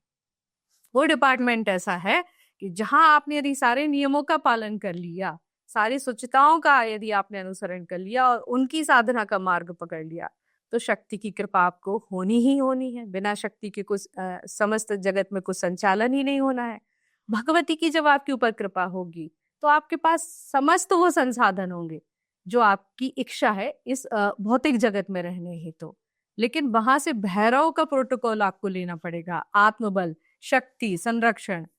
और मैं अपने युवाओं से एक बात जरूर ये कहना चाहूंगी, यंग जनरेशन, क्योंकि तर्क चाहिए, प्रमाण चाहिए, भला हो उन युवाओं के किसी एक बच्चे के कहे गए कथन पे मैंने वैदिक ज्योतिष पे ही डॉक्टरेट इस कारण से किया कि आपके पास डिग्री क्या है ज्योतिष में। जी, क्योंकि मैंने तो कभी इस विषय पे कभी गहराई से सोचा ही नहीं था कि ये विषय किसी स्कूल या किसी संस्थान में रह के अध्ययन किया जाएगा। भाई हमारे परिवार की परंपरा है, अध्ययन किया है, और जो कुछ भी हूँ मैं विद्यार्थी हूँ। पर एक किसी जागरूक बालक ने मुझसे प्रश्न कर लिया था कि आपके पास क्या प्रमाण है, क्या डिग्री है कि आप इस विषय की जानकार है। तो वहां से मुझे ये बात समझ में आई थी कि हाँ, मुझे इसके विषय में कुछ डिग्री लेना चाहिए। तो आप भैरव के पास यदि जाएंगे तो वहां आपको इस प्रकार की समस्त जिज्ञासाओं का त्वरित निदान होगा और निश्चित तौर पे होगा। वो डिपार्टमेंट ऐसा है जहां आपकी फाइल गई तो तुरंत उस पर पुनर्विचार होना है, तुरंत काम होना है। क्यों? क्योंकि उनको बनाया ही इसी काम के लिए गया है, नियुक्त ही इसी काम के लिए किया गया है, मगर वो मार्ग आपको पकड़ना पड़ेगा वहां से। मतलब अनुभूति अपने आप में सारे लॉजिक का समाधान कर देती है या सारी शंकाओं का समाधान कर। बिल्कुल, आपके अनुभव ऐसे होंगे कि आपको समझ में आ जाएगा कि आप किस दिशा में चल रहे हैं और सही दिशा में हैं कि नहीं। और जब वो अनुभव होना शुरू होंगे ना प्रवीर जी, तो आप उसको चर्चा में भी नहीं लाएंगे। मतलब फिर वो एक आत्म अनुभूति का विषय बन जाते हैं। एक स्वयं में आप अनुभूत होंगे, स्वयं में आप उन रसों से भरे हुए होंगे और आपको सारा समस्त संसार खिला खिला प्रसन्नचित दिखेगा। आपको किसी से कोई शिकायत नहीं रही होगी, एक क्षमा का भाव आपके भीतर आएगा। और स्वयं की जो अवस्था जिसको भैरव कहा गया है कि वो स्वयं में चले जाना, स्वयं को देखना, भीतर जाना, आप उस अवस्था में आएंगे, फिर आपको किसी प्रश्न की आवश्यकता नहीं होगी। ये तो इसमें कोई संदेह नहीं है कि ईश्वर को तुम किसी आकलन से नहीं पकड़ सकते, और अगर ऐसा होता तो ईश्वर से बड़े हो जाते कि कोई जी। गुणागणित करके तुम ईश्वर को हाँ। पकड़ लोगे, वहाँ कैलकुलेशन नहीं कोई चलता है। कैलकुलेशन नहीं चलता। पर सवाल बहुत सारे हैं, और भैरव बाबा की जब बात होती है तो ये एक ऐसा विषय, मुझे आज बड़ी खुशी हो रही है क्योंकि इस विषय पर बहुत ज्यादा सारगर्भित बातचीत नहीं हुई, जी। और आज पंचतंत्र वन के इस पॉडकास्ट के माध्यम से हमने न सिर्फ भैरव तंत्र बल्कि भैरव स्वरूप पर भी बात की है। स्वर्णाकर्षण भैरव जो है वो भी एक ऐसा विषय रहा है जिसके बारे में बहुत लोगों ने सुना नहीं होगा। जी। अब कुछ जिज्ञासाएं हैं मन की, वो आपके समक्ष जी। रखता हूँ। हनुमान जी और भैरव बाबा का क्या कनेक्शन है, और माता जी के साथ ये हमेशा क्यों दिखाई देते हैं दोनों? बिल्कुल, हनुमान जी शिव के अवतार हैं, रुद्रावतार। शिवदास और रुद्रावतार, और भगवान भैरव भैरव बाबा भी शक्ति, ऊर्जा। अब भगवती, तो भगवती शिव की पत्नी, अर्धांगिनी। स्त्री तत्व कितनी भी मजबूत होगी, स्त्री तत्व जो बनाया गया, एक कौमार्य, एक सकुचाना, एक लज्जा, प्रकृति ने ही उसको दिया। मैं इस बात पे बड़ा मतभेद रखती हूँ अपनी जनरेशन से आगे वाली जनरेशन पे, कि बराबरी का विषय मुझे नहीं सुहाता है। यहाँ मैं अच्छी चर्चा हो रही तो एक बात जरूर लोगों तक पहुंचाना चाहूंगी कि जो पुरुषों से मेल या बराबरी, भाई आपको प्रकृति ने ही नहीं बनाया है। आपकी जो संरचना है, आपका निर्माण बिल्कुल अलग किया गया है, बेहतर बनाया है, उन बेहतर चीजों को हाँ, देखा जाए। लेकिन आपकी पूर्णता तभी है जब आपके भीतर एक लज्जा होगी, एक कोमलता होगी। हाँ, तो जब भगवती को स्वरूप हम जब देखते हैं, माँ दुर्गा का हम स्वरूप देखते हैं, तो चेहरे पे एक शीतलता, एक लज्जा, उनके नेत्रों में एक शर्म, एक लज्जा हमको दिखती है। जो हमारे परिवारों की जो स्त्रियां होती हैं, वैसी एक शालीनता जो भगवती के चित्र में, उनके विग्रह में हमको दिखती है। तो जब भगवती कितनी भी शक्ति संपन्न है, कितनी भी उनके भीतर असीमित ऊर्जा का भंडार है, जब देवता किसी युद्ध को नहीं कर पाते तो भगवती का आवाहन करते हैं और वहां मोर्चा भगवती संभालती। तो जो इतनी शक्ति संपन्न भगवती देवी है, उसके लिए किसी रक्षा कवच की या सहायक की आवश्यकता क्यों पड़ी? मर्यादा। हमारी माँ, हमारी चाची, काकी, हम कहीं भी अपने घर की स्त्रियां जब जाती थी तो या तो एक बालक पहले साथ में हो लिया करता था, या घर का एक कोई व्यक्ति साथ में चला जाता था छोड़ने के लिए। तो आपको लगता कि उनको पता नहीं पता है या मार्ग नहीं पता है? वो एक परिवार की मर्यादा, एक शालीनता, आपकी गरिमा, कि वो स्त्री की, वो एक छोटा सा बालक अपनी माँ की, काकी की सुरक्षा नहीं कर पाएगा, उसका पति साथ में चलेगा, एक मर्यादा दिखेगी।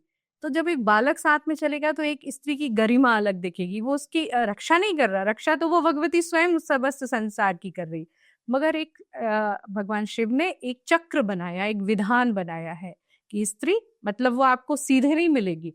जब पहले आप सोचिएगा, हमारे जो पुराने घर होते थे, मैं हर बात को इसलिए वहां से जोड़ देती हूँ कि वो चीजें हमारे व्यवहारिक जीवन में थी, वो रची इसलिए गई थी ताकि आप कुतर्क ना कर पाए। अब वो चीजें समाप्त हो रही है तो हमारे कुतर्क बलबते होते हैं। कि पहले एक दलान होती थी हमारे पुराने घरों में, एक खुला बरामदा दलान होती थी, उस दलान के अंदर फिर एक बैठक होती थी, उस बैठक के अंदर फिर हमारे घर के अन्य कमरे होते थे, फिर रसोई होती थी और फिर अलग अलग कमरे होते थे। तो जब कोई आगंतुक या मेहमान आता था तो उस दलान में ही वहां पड़ी चारपाई तखत के ऊपर बिठा दिया जाता था, तो घर के बिल्कुल बाहरी हिस्से में होता था। फिर यदि वो इस योग्य है या उससे संबंध ऐसे हैं कि वो बैठक तक लाए जाने लायक है, तो वो बैठक तक आता था। फिर उसके लिए जो जलपान की व्यवस्था होती थी, हमारी बैठक के दलान में बैठे हमारे जो घर के पुरुष या मुखिया होते थे, वो अंदर खबर भिजवाते थे किसी बालक के हाथ से, किसी सहायक के हाथ से, अंदर से वो जलपान बन के आता था। वो आपको पर्दे के पीछे से दिया जाता था, सीधे लाके वो घर की स्त्री वहां सर्व नहीं करेगी, लाएगी नहीं। क्यों? मर्यादा, हमारे घर की गरिमा, हमारे घर की परंपरा, हम उसको सबके सामने ऐसे प्रस्तुत नहीं करेंगे। तो जब यदि आप उससे भी क्लोज हैं, हमारे किसी ऐसे रिश्ते में आते हैं जो आप घर के बिल्कुल भीतरी कक्ष तक जा सकते हैं, तो फिर आप जाइए अपनी काकी, दादी, मामी, चाची के साथ बैठिए, गप लड़ाइए और भोजन कीजिए, सारा प्रबंध है अंदर। मगर एक कक्षाएं हैं, एक आपको वो पार करनी पड़ेंगी। तो ऐसे ही भगवती के लिए भगवान शिव ने एक प्रोटोकॉल, एक पर्दा बनाया हुआ है कि भगवती जब जाएंगी उनकी ऊर्जा को आप संभाल नहीं पाएंगे। उनको संभालने के लिए शिव को उनके चरणों में आना पड़ा था। तो आपको लगता आप और हम या संसार का कोई भी व्यक्ति उनकी आराधना करके उनकी ऊर्जा को हम झेल पाएंगे? तो एक प्रोटोकॉल, एक कक्षा है कि हनुमत उनकी ध्वजा लेके चल रहे हैं, एक प्रोटोकॉल। हमारी शांकर्य परंपरा में आपने देखा होगा, हमारे जो जगत गुरु हैं, हमारे जो शांकरेय परंपरा में शंकराचार्य जी लोग हैं, जब वो आते हैं कहीं जाएंगे तो एक उद्घोष होता है उनके नाम से कि पधार रहे हैं, आ रहे, एक जय घोष होता है। तो किसी को पता नहीं है क्या कि उनका नाम क्या है? एक प्रोटोकॉल, एक परंपरा कि वो आ रहे हैं, आप सावधान हो जाइए, आप शालीन मुद्रा में आ जाइए, उनका सम्मान कीजिए। तो वो झंडा जो भगवती का है वो हनुमत लेके चलते हैं, विजय घोष, पताका। और हनुमत कौन? स्वयं भगवान के अवतार और शक्ति संपन्न। ऐसी क्या चीज नहीं है, ऐसी क्या विधा नहीं है जो हनुमान जी के पास नहीं है। मगर कितने विनम्र, अपने आप को भीड़ में छुपा के रखा है, कुछ नहीं जानते हैं। तो ये एक संकेत है कि जब आप ज्ञान से भर जाते हैं, जब आप इतनी चीजों से, विधाओं से युक्त हो जाते हैं, जब संसार के समस्त संसाधन आपके पास आ जाते हैं, मैं आपको बता रही हूँ, मेरे रोंगटे खड़े हो रहे हैं हनुमान जी का ध्यान करके, तब आप इतने विनम्र हो जाइए, तब आप छुप जाइए भीड़ में। और जो व्यक्ति वास्तव में इतना भरा हुआ होता है वो इतना ही विनम्र हो जाता है और इतना ही झुक जाता है, उसको स्वयं को दिखाने की आवश्यकता नहीं पड़ती है। तो हनुमान जी भी वो विजय पताका, विजय ध्वज भगवती का लेके चलते हैं कि भगवती की यात्रा आ रही है। फिर थोड़ा सा रौद्र प्रोटोकॉल, भगवान भैरव, बाबा भैरव चल रहे हैं कि अब आपको ये चक्र पार करना है, यहाँ रक्षा का दायित्व तो मुझे सौंपा गया है। तो उनकी रक्षा का दायित्व वहाँ, उसके पश्चात फिर आप भगवती तक जा पाएंगे। तो वो एक परंपरा है, एक प्रोटोकॉल है जो भगवान शिव ने बनाया हुआ है। अभी भैरव बाबा के बारे में अगर बहुत लोगों के बीच में एक चर्चा का विषय बना, बहुत सारे लोग चौंक भी गए। जी। लेकिन बाद में मेरी अभी एक एक्सपर्ट है, उनसे बात हो रही थी जिन्होंने भविष्य पुराण पे काफी शोध किया है, तो उन्होंने बताया कि लॉजिकल है। मैं बात कर रहा हूँ, कल की एक मूवी आई और उस फिल्म में प्रभास जो है वो एक कैरेक्टर कर रहे हैं, अमिताभ बच्चन अश्वत्थामा का कैरेक्टर कर रहे हैं। तो उसमें जो प्रभास का कैरेक्टर है वो बाद में पता लगता है कि वो क्या भैरव हैं और कल्कि आने वाले हैं। तो कल्कि के प्रोटेक्टर के तौर पर या कल्कि के सहयोगी या मार्गदर्शक के तौर पर भैरव होंगे, काशी के कोतवाल होंगे। ये उसमें लिखा है भविष्य पुराण में। फिर बताया गया कि वो सिर्फ फिल्म में नहीं है, वो लॉजिकल है, यही होने वाला है। और दादा ने भी अभी जब इंट्रोड्यूस किया आपको तो इस कथा को रखा है कि आने वाले समय में जो कल्कि अवतार होना है या हो रहा है उसमें भैरव की बहुत महत्वपूर्ण भूमिका है। इसके विषय में थोड़ा सा बताइए कि एक तो हमने भैरव उपासना पद्धति जानी और एक ये काल भैरव का ये स्वरूप, इसको कैसे आप देखती हैं?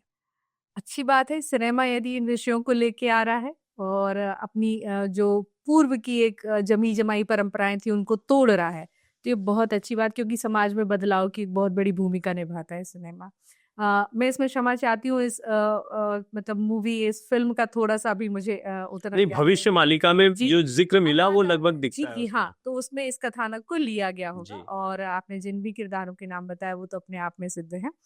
अब भगवान कल्कि के अवतार की बात आती है तो कल्कि पुराण में इसका जरूर अब चूंकि ये सारे जो विषय हैं कई पुराणों का, कई शास्त्रों का अध्ययन करके एक कहानी निकलती है और फिर उस पर बनाए जाते हैं, तो वो कई पुराणों का, कई शास्त्रों का एक मिश्रण होता है। तो मुझे जितना ज्ञात है, कल्कि पुराण में एक ऐसा प्रसंग आता है कि जब भगवान कल्कि अपना अवतार लेंगे तो भगवान शिव उनकी रक्षा के लिए या उनको जो अस्त्र शस्त्र सौंपे जाएंगे, जो उनको शास्त्रों से और शस्त्रों से संपन्न किया जाएगा, शक्ति से संपन्न किया जाएगा, तो वो भैरव के ही रूप में एक सुरक्षा आवरण दिया जाएगा। और एक जितना मैंने अध्ययन किया है कल्कि पुराण में कि एक देवदत्त नाम का एक घोड़ा, एक अश्व उनको दिया जाएगा। वो देवदत्त नाम का एक जो श्वेत अश्व उनको दिया जाएगा वो कई विद्याओं में, कई शक्तियों में संपन्न होगा और जो अपार शक्ति का स्वामी होगा, जो उनको मन की गति से कहीं भी ले जाने वाला होगा, जो अपने रूप को त्वरित बदलने वाला होगा।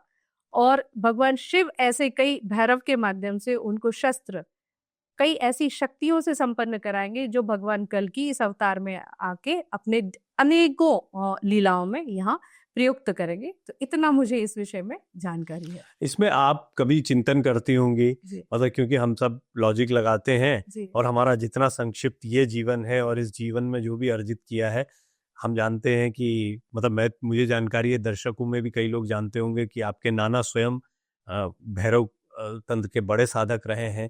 तो वहां से आपको एक वंशावली में भी वो चीज मिली, आप बड़ी सौभाग्यशाली रही। तो इस जीवन में आप भी जब थोड़ा सा सोचती होंगी इस विषय पर, तो भैरव के अस्तित्व को आज के दौर में क्योंकि अब बेशक पुराण जब भी लिखे गए होंगे तो उस समय के हिसाब से उनका एक स्वरूप बनाया गया होगा। आज उनके स्वरूप को कैसे देखती हैं? क्या मनुष्य के रूप में, क्योंकि हम मानवीय चेतना से सोचते हैं तो मनुष्य तक सीमित रहकर सोचते हैं, तो कोई मनुष्य के रूप में वो आने वाले हैं, किसी अन्य रूप में आएंगे, ये सब अदृश्य ऊर्जाओं का एक संसार है जिसमें अवतार भी अदृश्य होंगे, कैसे मतलब हम इसके बारे में सोचें? भैरव आज भी हमारे साथ है।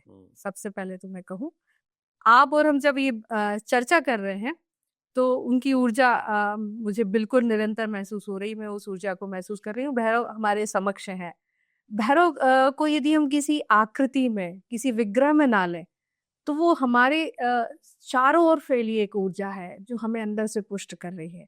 आप ध्यान दीजिए कि जब राजा महाराजा हुआ करते थे, देश राज्यों में था, तब ये देश नहीं बना था। तो जब देश राज्यों में विभक्त था तो हर राज्य के एक देवता, हर राज्य के एक इष्ट हुआ करते थे, और वहाँ की जो राज परंपरा हुआ करती थी, जो राजशाही जो परंपरा हुआ करती थी, वो राजा उन देवता की पूजा किया करते थे शास्त्र सम्मत तरीकों से, राज पुरोहितों द्वारा। उन क्षेत्रपालों की पूजा जो सीमाओं पर बैठे हुए होते थे, वो राज परंपरा से होती थी। जब ये परंपरा टूटी, वो समय चला गया, राजशाही चली गई, और जब ये ब्रिटिश काल के बाद देश इस रूप में आया, तो वो परंपरा लुप्त हो गई प्रवीर जी। जहां जहां लोगों में थोड़ी जागरूकता है, लोगों में अपने देवताओं के प्रति थोड़ी सी उनके प्रति एक आस्था और जागरूकता उससे खंडित नहीं हुई, या मजबूरी बस उनको छोड़ना नहीं पड़ी, उनका दमन नहीं हुआ, वो अभी भी चली आ रही है। आप ध्यान दीजिए, हमारे देश की नॉर्थ ईस्ट की जो सीमाएं हैं, हमारे देश की कई ऐसी सीमाएं हैं जो निरंतर कई वर्षों से आक्रांताओं द्वारा पीड़ित हैं। वहां से निरंतर आक्रमण हुए हैं और वहां आज भी हम संघर्ष कर रहे हैं। वो सीमाएं आज भी हमारी मजबूत नहीं हुई। तो मैं इस पॉडकास्ट के माध्यम से अपने देश के उन वरिष्ठ लोगों तक ये बात भी पहुंचाना चाहूंगी कि वो सारे चीजें वो करें जो एक राजतंत्र में, जो एक लोकतंत्र में किए जाते हैं, मगर यहाँ ध्यान जरूर दें कि वो सीमाएं आज भी असुरक्षित हैं। वो कमजोर क्यों है? वो सीमाएं वहीं से आक्रमण क्यों होते हैं? वहां से ही हमारी आबादी क्यों घट रही है? वो लोग, वहां की बड़ी जनसंख्या आज सिमटती जा रही है, खत्म होती जा रही है। क्यों? क्योंकि वहां के क्षेत्रपाल है ही नहीं। वहां जो पूजन हो रही थी वो समाप्त तो हो चुकी है।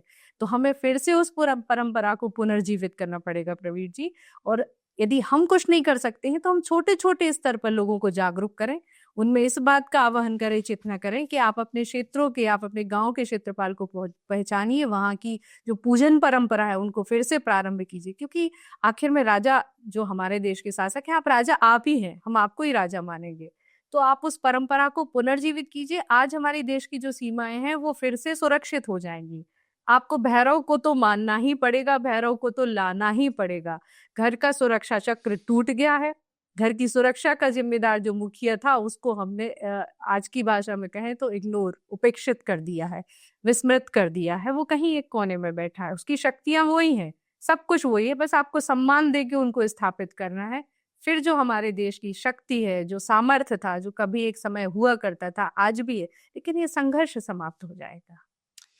बहुत लॉजिकल पॉइंट पर आप बात को ले आई, क्योंकि शुरुआत में जब मैंने बात की थी और ये चर्चा इतनी लंबी हो गई, तो इस चर्चा में मुझे वो पॉइंट भी मिल गया कि आपने कहा था पिछले पॉडकास्ट में जब हमने कुल देवता और क्षेत्रपाल की बात की थी तो बहुत सारे लोगों के मन में बहुत सारे सवाल थे। और देखिए कितना सुंदर है कि आपने दो तीन चीजें कही और दोनों विषय मिल गए एक जगह पर आकर। जिसका कोई, जहाँ का कोई क्षेत्रपाल नहीं जानते, वहां काल भैरव क्षेत्रपाल है, उसकी जिम्मेदारी है। आपने पहली बात इस पॉडकास्ट में कही, यानी क्षेत्रपालों के क्षेत्रपाल काल भैरव है। हर जगह के क्षेत्रपाल काल भैरव को तो माना ही जा सकता है। पहले इस पर थोड़ा सा आप प्रकाश डालिए। अकेले काल भैरव नहीं, बटुक भैरव को, मतलब भैरव बाबा जो हम भैरव, हाँ, तो वो उनका एक आप सौम्य रूप वहां ले सकते कि वहां तो वो है ही, सर्वत्र हैं और किसी ना किसी रूप में है। आपने उन्हें किसी विग्रह में नहीं रखा, आपने किसी चित्र में नहीं रखा, मगर वो उस स्थान पे है। आप उनको पहचानिए, उस ऊर्जा को चिन्हित कीजिए और फिर से उनकी पूजा कीजिए। क्योंकि बिना रक्षा के, बिना सुरक्षा के तो आप और हम रह ही नहीं सकते हैं। यदि हम किसी युद्ध पे जाते हैं, किसी ऐसी सीमा पे जाते हैं, तो हम एक लाइफ सेविंग जैकेट पहनते हैं ना, छाती को, हृदय को बचाना है। बाकी अंग तो ठीक है, कुछ चोट लग गई तो बचा लेंगे, तो हृदय की रक्षा करना है, छाती की रक्षा करना है। तो ऐसे ही भैरव हमारा प्रोटेक्टर का काम करते हैं कि वो यत्र तत्र सर्वत्र हैं। उनकी ऊर्जा, उनको नियुक्त ही इसी काम के लिए किया गया है कि आप देखते रहिए, मुदी आंखों से देखते रहिए, आधी खुली आंखों से देखते रहिए। जिसने पुकारा तो दौड़ के चले जाइए आप वहां पे, और उनकी रक्षा करना है। अब रक्षा केवल आपको बाहरी आक्रमणों से या बाहरी चीजों से नहीं करना है, इनकी व्याधियों से भी करना है। हमारे भीतर जो विकार हैं, हमारे अंदर जो षड विकार कहे गए, हमारे भीतर जो विकार है, उनका दमन करना है। उनको, उनसे हमें कैसे दमन शब्द भी ठीक नहीं होगा, उनको दबा लेंगे तो वो कहीं ना कहीं रहेंगे। उनको हटाना है, निष्कासित करना है। तो वो भैरव ही हैं जो हमारा स्वयं का स्वयं से परिचय करवाते हैं। और जब हम अपनी इंद्रियों पर विजय प्राप्त कर लेते हैं तो हम स्वयं भैरवमय हो जाते हैं। अब वो जो सवाल थे उसमें भी एक तो सवाल सबसे कॉमन ये था कि हम अपने क्षेत्रपाल को जानते ही नहीं है, हम क्या करें। ये बहुत कॉमन सवाल रहा, थोड़ा इस पर प्रकाश डालें। हाँ, मैंने भी अपने पिछले पॉडकास्ट पे, कई हमारे सुधी पाठक हैं जिन्होंने पूरा पॉडकास्ट, दर्शक, श्रोता, पाठक, इसलिए भी क्योंकि लिख के भी जवाब देने का प्रयास किया गया। जी। तो क्षमा कीजिए, इस दर्शक श्रोता जो है तो बहुत जिज्ञासु रहे और उन्होंने अपनी जिज्ञासा रखी। तो उसमें से एक प्रश्न ये बहुत कॉमन एक निकल के आया कि हम अपने क्षेत्र में के क्षेत्रपाल को जानते ही नहीं, या हम माइग्रेट हैं, मतलब हमारा स्थान काफी वर्ष पहले छूट चुका है, तो हम नहीं जानते हमारे क्षेत्रपाल कौन है। तो यहाँ सिर्फ एक बात का ध्यान दीजिए कि यदि आपका वो स्थान छूट गया है और आपको नहीं पता, आप जिस स्थान पर रह रहे हैं उस स्थान के जो क्षेत्रपाल हैं, देवता हैं, आप उनका ही पूजन कीजिए। आपके क्षेत्रपाल वही है, उनका ही पूजन कीजिए। हाँ, सौभाग्यवश यदि आपको पता लग जाता है या आप पता कर पाते हैं कि जो स्थान आपका पैतृक था या जन्म का था, वहां के क्षेत्रपाल कौन थे, तो आप उन दोनों देवताओं, दोनों क्षेत्रपाल की पूजा कर सकते हैं। हम जहाँ स्थानीय तौर पर होते हैं, जैसे अब शहरों में खास तौर पर, वहां पर कोई कॉलोनी बस गई, कोई नगर बस गया, तो कोई ऐसा नहीं, एक दूसरे को नहीं जान रहे। ये क्षेत्रपाल की, कुल देवता की परंपरा तो तब आगे बढ़ती है जब आपस में वो टाई अप होता है कि एक परिवार की तरह एक गांव रह रहा है, तो सबको एक दूसरे का पता होता है। यहाँ तो सभी लोग माइग्रेट होकर आए हैं और अलग अलग है। तो क्या ऐसे में हम, क्योंकि भैरव बाबा की बात कर रहे हैं, तो उनका ध्यान भी क्षेत्रपाल के तौर पर कर सकते हैं? बिल्कुल कर सकते हैं। जहाँ कोई नहीं है वहां आप सिर्फ और सिर्फ भैरव को ही क्षेत्रपाल मानिए, भैरव बाबा का ही ध्यान कीजिए और उनको मान ही लीजिए, वही क्षेत्रपाल है। भले उनका मंदिर नहीं है, कोई स्थान नहीं, आप सिर्फ और सिर्फ उनको ही क्षेत्रपाल मान के उनकी पूजा कीजिए। एक प्रश्न और बहुत अच्छा आया था, किसी बालिका ने पूछा था कि वो शायद अपने दादा नानी के पास रह रही हैं, उनके माता पिता नहीं रहे हैं, तो उनको किन की पूजा करनी चाहिए, अपने नाना नानी की कुल परंपरा के देवी देवताओं की या पितृकुल की? तो यहाँ हमारा गोत्र जो है, विवाह हो गया है तो हम अपने पति के गोत्र में आ गए हैं, तो पति के गोत्र में आ गए तो आपके पति के कुल के जो, चाहे हमारे उनसे संबंध है या नहीं है, हमारे सनातन धर्म परंपरा में विच्छेद जैसा कुछ नहीं होता है। तो यदि हम उनसे अलग होके भी अलग रह रहे हैं और अपना एकांकी जीवन जी रहे हैं, तो आपके पति की परंपरा के जो कुल देवी देवता हैं या जो उस स्थान के क्षेत्रपाल रहे हैं, आप उनकी ही पूजा कीजिए। अब आप जिस स्थान पर रह रहे हैं, यदि वहां के क्षेत्रपाल या वहां के ग्राम देवता आपको नहीं पता, ग्राम से आशय शहर कस्बा कुछ भी हो सकता है, आपको नहीं पता है, तो आप सिर्फ और सिर्फ भैरव की उपासना कीजिए। फिर ननिहाल के कुल के देवी देवता या ननिहाल के क्षेत्र के क्षेत्रपाल की पूजा आप कर सकते हैं, लेकिन नाना नानी के कुल देवी या देवता की पूजा आपको नहीं लगेगी। बहुत ज्यादा स्वरूपों में जाने के बजाय किसी एक स्वरूप पर जाना। गीता में भी हम देखते हैं कि वो इधर उधर अपनी बुद्धि को मत दौड़ाओ, एक मुझ में अपनी बुद्धि को लीन करो। तो उसमें समझाना यही चाह रहे हैं भगवान श्री कृष्ण अर्जुन को कि बहुत कंफ्यूजन में मत रहो। हमारे इष्ट देवता हैं, जैसे मान लीजिए इष्ट, या जिनको हम बहुत ज्यादा आइडियलाइज करते हैं, मैं हनुमान जी महाराज को अपना इष्ट देव मानता हूँ या उनको पूछता हूँ। फिर हम देखते हैं कि भोले बाबा ऐसे हैं जो सबके हैं, सभी उनकी उपासना करते हैं, फिर स्वरूप भी एक ही है। फिर हम देखते हैं कि घर में अन्य देवी देवताओं की भी पूजा, भगवान गणेश की पूजा के बिना कोई पूजा हो नहीं सकती है। फिर हमारे कुल देवता जो होते हैं उनके बारे में सबको जाने। फिर क्षेत्रपाल जहां पर आप रह रहे हैं, तो हम देख रहे हैं कि मल्टीपल लेयर्स हैं। कैसे इसको बैलेंस करें? जो इष्ट की बात मैंने आपसे कही थी कि अपने आप एक इष्ट का निर्धारण कीजिए। जो इतने भी देवी देवता हैं जिनको हमारे सनातन धर्म में बताया गया, आप पूजा सभी की कीजिए। देवालयों में, हमारे मंदिर के घर देवालयों में बहुत सारी मूर्तियां, हम किसी तीर्थ क्षेत्र पे जाते थे तो वहां से भी कोई चित्र ले आए, कोई विग्रह ले आए और रख लेते थे, ऐसी पूजा, और फिर हमारी आस्था उनसे जुड़ जाती थी। तो यदि हम आज अपना गृहस्थ जीवन शुरू कर रहे हैं तो मेरा आपसे विनम्र अनुरोध है कि मंदिर में बहुत सारे विग्रह ना रखें। आपकी जो इष्ट हैं भगवान गणपति को तो आपको स्थान देना ही पड़ेगा।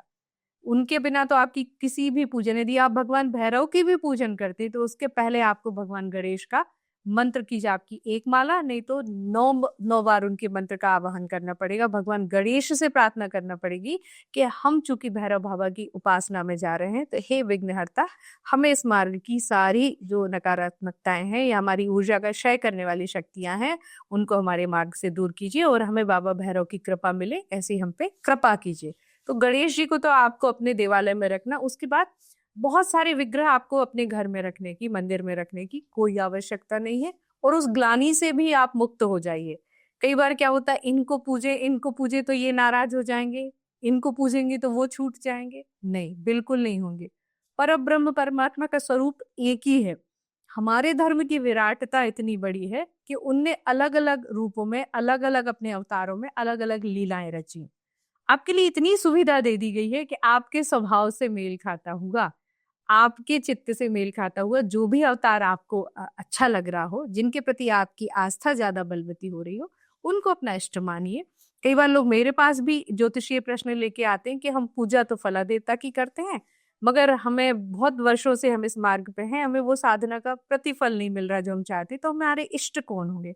तो हमारी कुंडली भी इस बात का संकेत देती है और 100% नहीं 110% देती है कि हमारे इष्ट ये होंगे और हमें इनकी ही पूजा करनी चाहिए। क्यों? वो अकाउंट आपका आज शुरू नहीं हुआ है, आपका अकाउंट कई जन्म जन्मांतर से चला आ रहा है, तो आप वो ऊर्जा लेके चले आ रहे हैं। उस संचित ऊर्जा का उपयोग कीजिए ना, आप जो इकट्ठी लेके आए हैं। आप फिर से नया अकाउंट खोल के आप फिर रुपया जोड़ेंगे, ऑलरेडी आपकी एफडी पड़ी हुई है आपके अकाउंट पे। तो वो आपके इष्ट, आपकी कुंडली बताती है कि आप इन इष्ट की उपासना कीजिए, इनका ध्यान कीजिए और वो फलित होती है निश्चित तौर पे। तो या तो आप मुझ जैसे ज्योतिषी के पास आइए या किसी भी विद्वान ज्योतिषी के पास जाइए और उनसे पूछिए, प्रश्न कीजिए कि हमारे इष्ट कौन होंगे और हमें किन की उपासना करनी चाहिए। उसके बाद यदि आप ये भी नहीं कर सकते हैं, जहां भी आपकी श्रद्धा होती है उन देवी या देवताओं की आप उपासना कीजिए। और बहुत सारे अतिथियों को जब हम अपने घर में एक बार बुला के बिठा लेंगे एक कार्यक्रम में, तो हम एक समय पे एक कार्यक्रम में हम सभी को समान सम्मान नहीं दे पाएंगे और वो ग्लानि से भरे रहेंगे। तो सिर्फ एक अपने इष्ट बनाइए, बाकी सारे देवताओं को उनका परिकर मान के उनकी आप पूजा कीजिए, मगर मुख्य अपने इष्ट की प्रार्थना कीजिए। अभी जितने भी लोग सुन रहे होंगे उनके, ऐसा कोई भी नहीं होगा इंक्लूडिंग मी, जिसके मंदिर में खूब सारी मूर्तियां ना हो, और ये आनंद भी देता है। जी। कहीं बहुत अच्छा स्वरूप मिल गया सरस्वती जी का भी, कहीं मिल गया आपको हनुमान जी का भी, जी। कहीं और कोई मूर्ति मिल गई, संतों की भी प्रतिमाएं मिल जाती हैं, चरण चिन्ह मिल जाते हैं, तो जी। सब लोग उनको मंदिर में स्थान देते हैं।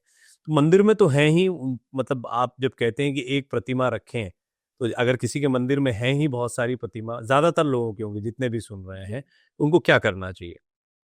हाँ, इसके साथ एक आपने जो बात और कही कि कई बार संतों की चित्र या उनकी प्रतिमाएं या उनके चरण चिन्ह मिल जाते हैं, तो हो सकता है मुझसे किसी का मतभेद हो इस विषय में। कभी देवालय में जिस व्यक्ति ने जन्म लिया है, जो वो देव स्वरूप हो सकता है, वो आत्मा हमारे लिए पूज्य हो सकती है, संत हो सकते हैं, मगर उनका चित्र या उनकी मूर्ति हमें अपने देवालय में नहीं रखना चाहिए।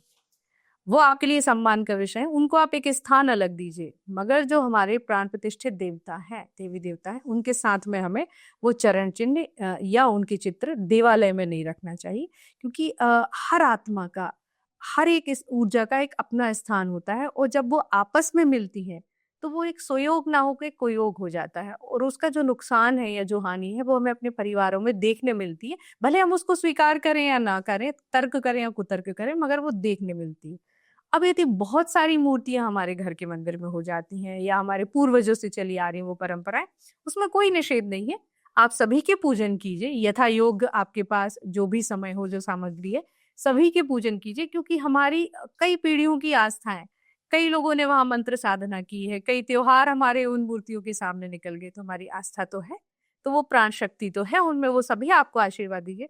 मगर प्रयास कीजिए कि अब कोई नया देवी देवता का विग्रह या कोई ऐसी मूर्ति लाके मंदिर में मत रखिए, और बिना प्राण प्रतिष्ठा के कोई भी मूर्ति की पूजा अमान्य होती है। अब थोड़ा अंतिम दौर में बातचीत को ले जाते हैं। भैरव बाबा के बारे में बातचीत चल रही थी, तो मैं चाहूंगा कि बातचीत के अंतिम दौर में भी हम वो बात, किन लोगों को भैरव उपासना ज्यादा फलित होती है, किन परिस्थितियों के लोगों को भैरव उपासना करनी चाहिए? चित्त का शुद्ध व्यक्ति, जो आत्मा से शुद्ध हो, जो इस संसार में रह के भी निर्लिप्त भाव से चल रहा हो, जो समस्त भौतिकताओं से लिपटा हुआ है, मगर कल यदि उसको छोड़ना पड़े तो उसके जीवन में कोई बड़ा अंतर नहीं आने वाला है, जो इस जीवन में रह के भी इस जीवन का ना हो। एक बहुत अच्छी बात आपने अभी इस शूट के पहले चर्चा में की थी, जो जीते जी मर चुका हो।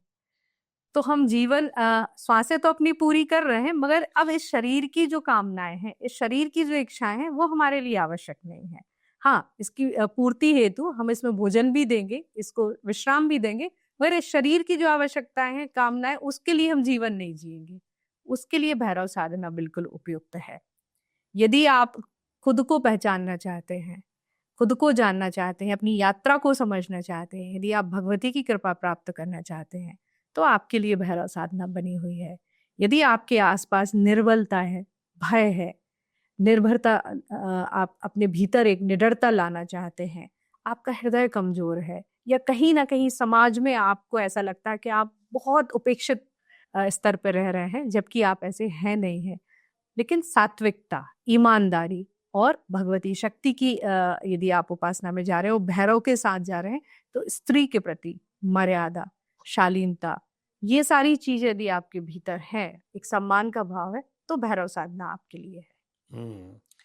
और मंत्र जो है आपने बताया कि सिंपल है, अगर कुछ नहीं है घर में, नमस्कार मंत्र, और घर में आप प्रतिमा रख सकते हैं भैरव बाबा की अगर रखना चाहें। शिवालय में, शिवालय में, या शिवलिंग को ही आप भैरव बाबा के रूप यदि में, शिवालय आपके ग्रह स्थान बनाओ के आपके प्रांगण में है, ईशान कोण में है, तो शिवालय में आप भैरव प्रतिमा रख सकते हैं, मगर वो स्थान जहाँ गृहस्थ लोग रह रहे हैं, घर के चार दीवारी के भीतर का स्थान। तो जब गृहस्थ लोग रहते हैं तो हम उस शुचिता का पालन नहीं कर पाते हैं, बहुत सारी चीजें ऐसी रहती हैं जिनको हम दैनिक जीवन में नहीं, तो घर के भीतर मत रखिए, आप उनको शिवालय में स्थान दीजिए। यदि आप ये नहीं कर सकते तो आप शिवलिंग पे ही भैरव का आवाहन करके शिवलिंग में ही भैरव की पूजा एक और मेरे मन में प्रश्न था बड़ी देर से, लेकिन प्रश्न इतने आ रहे थे कि वो आगे सरकता गया, और अंत समय का ही प्रश्न है, तो अंत समय में पूछ लेता हूँ। शमशान में भैरव प्रतिमा या शमशान के बाहर क्यों देखने को मिलती है ज्यादातर? कभी आपने भैरव के रूप का चिंतन किया है प्रवीण जी? मतलब जितना मैं प्रतिमाओं में देख पाया उतना ही देख पाया हूँ। भैरव का जो प्रारूप है, स्वरूप है, आदि शंकराचार्य जी ने जो भैरव अष्टकम लिखा है, उसमें बताया गया जो उनका स्वरूप है। तो नागों का यज्ञोपवीत वो डालते हैं, मुंड की माला है, कपाल है उनके हाथ में, तो ये सब क्या है? उनका श्रृंगार है।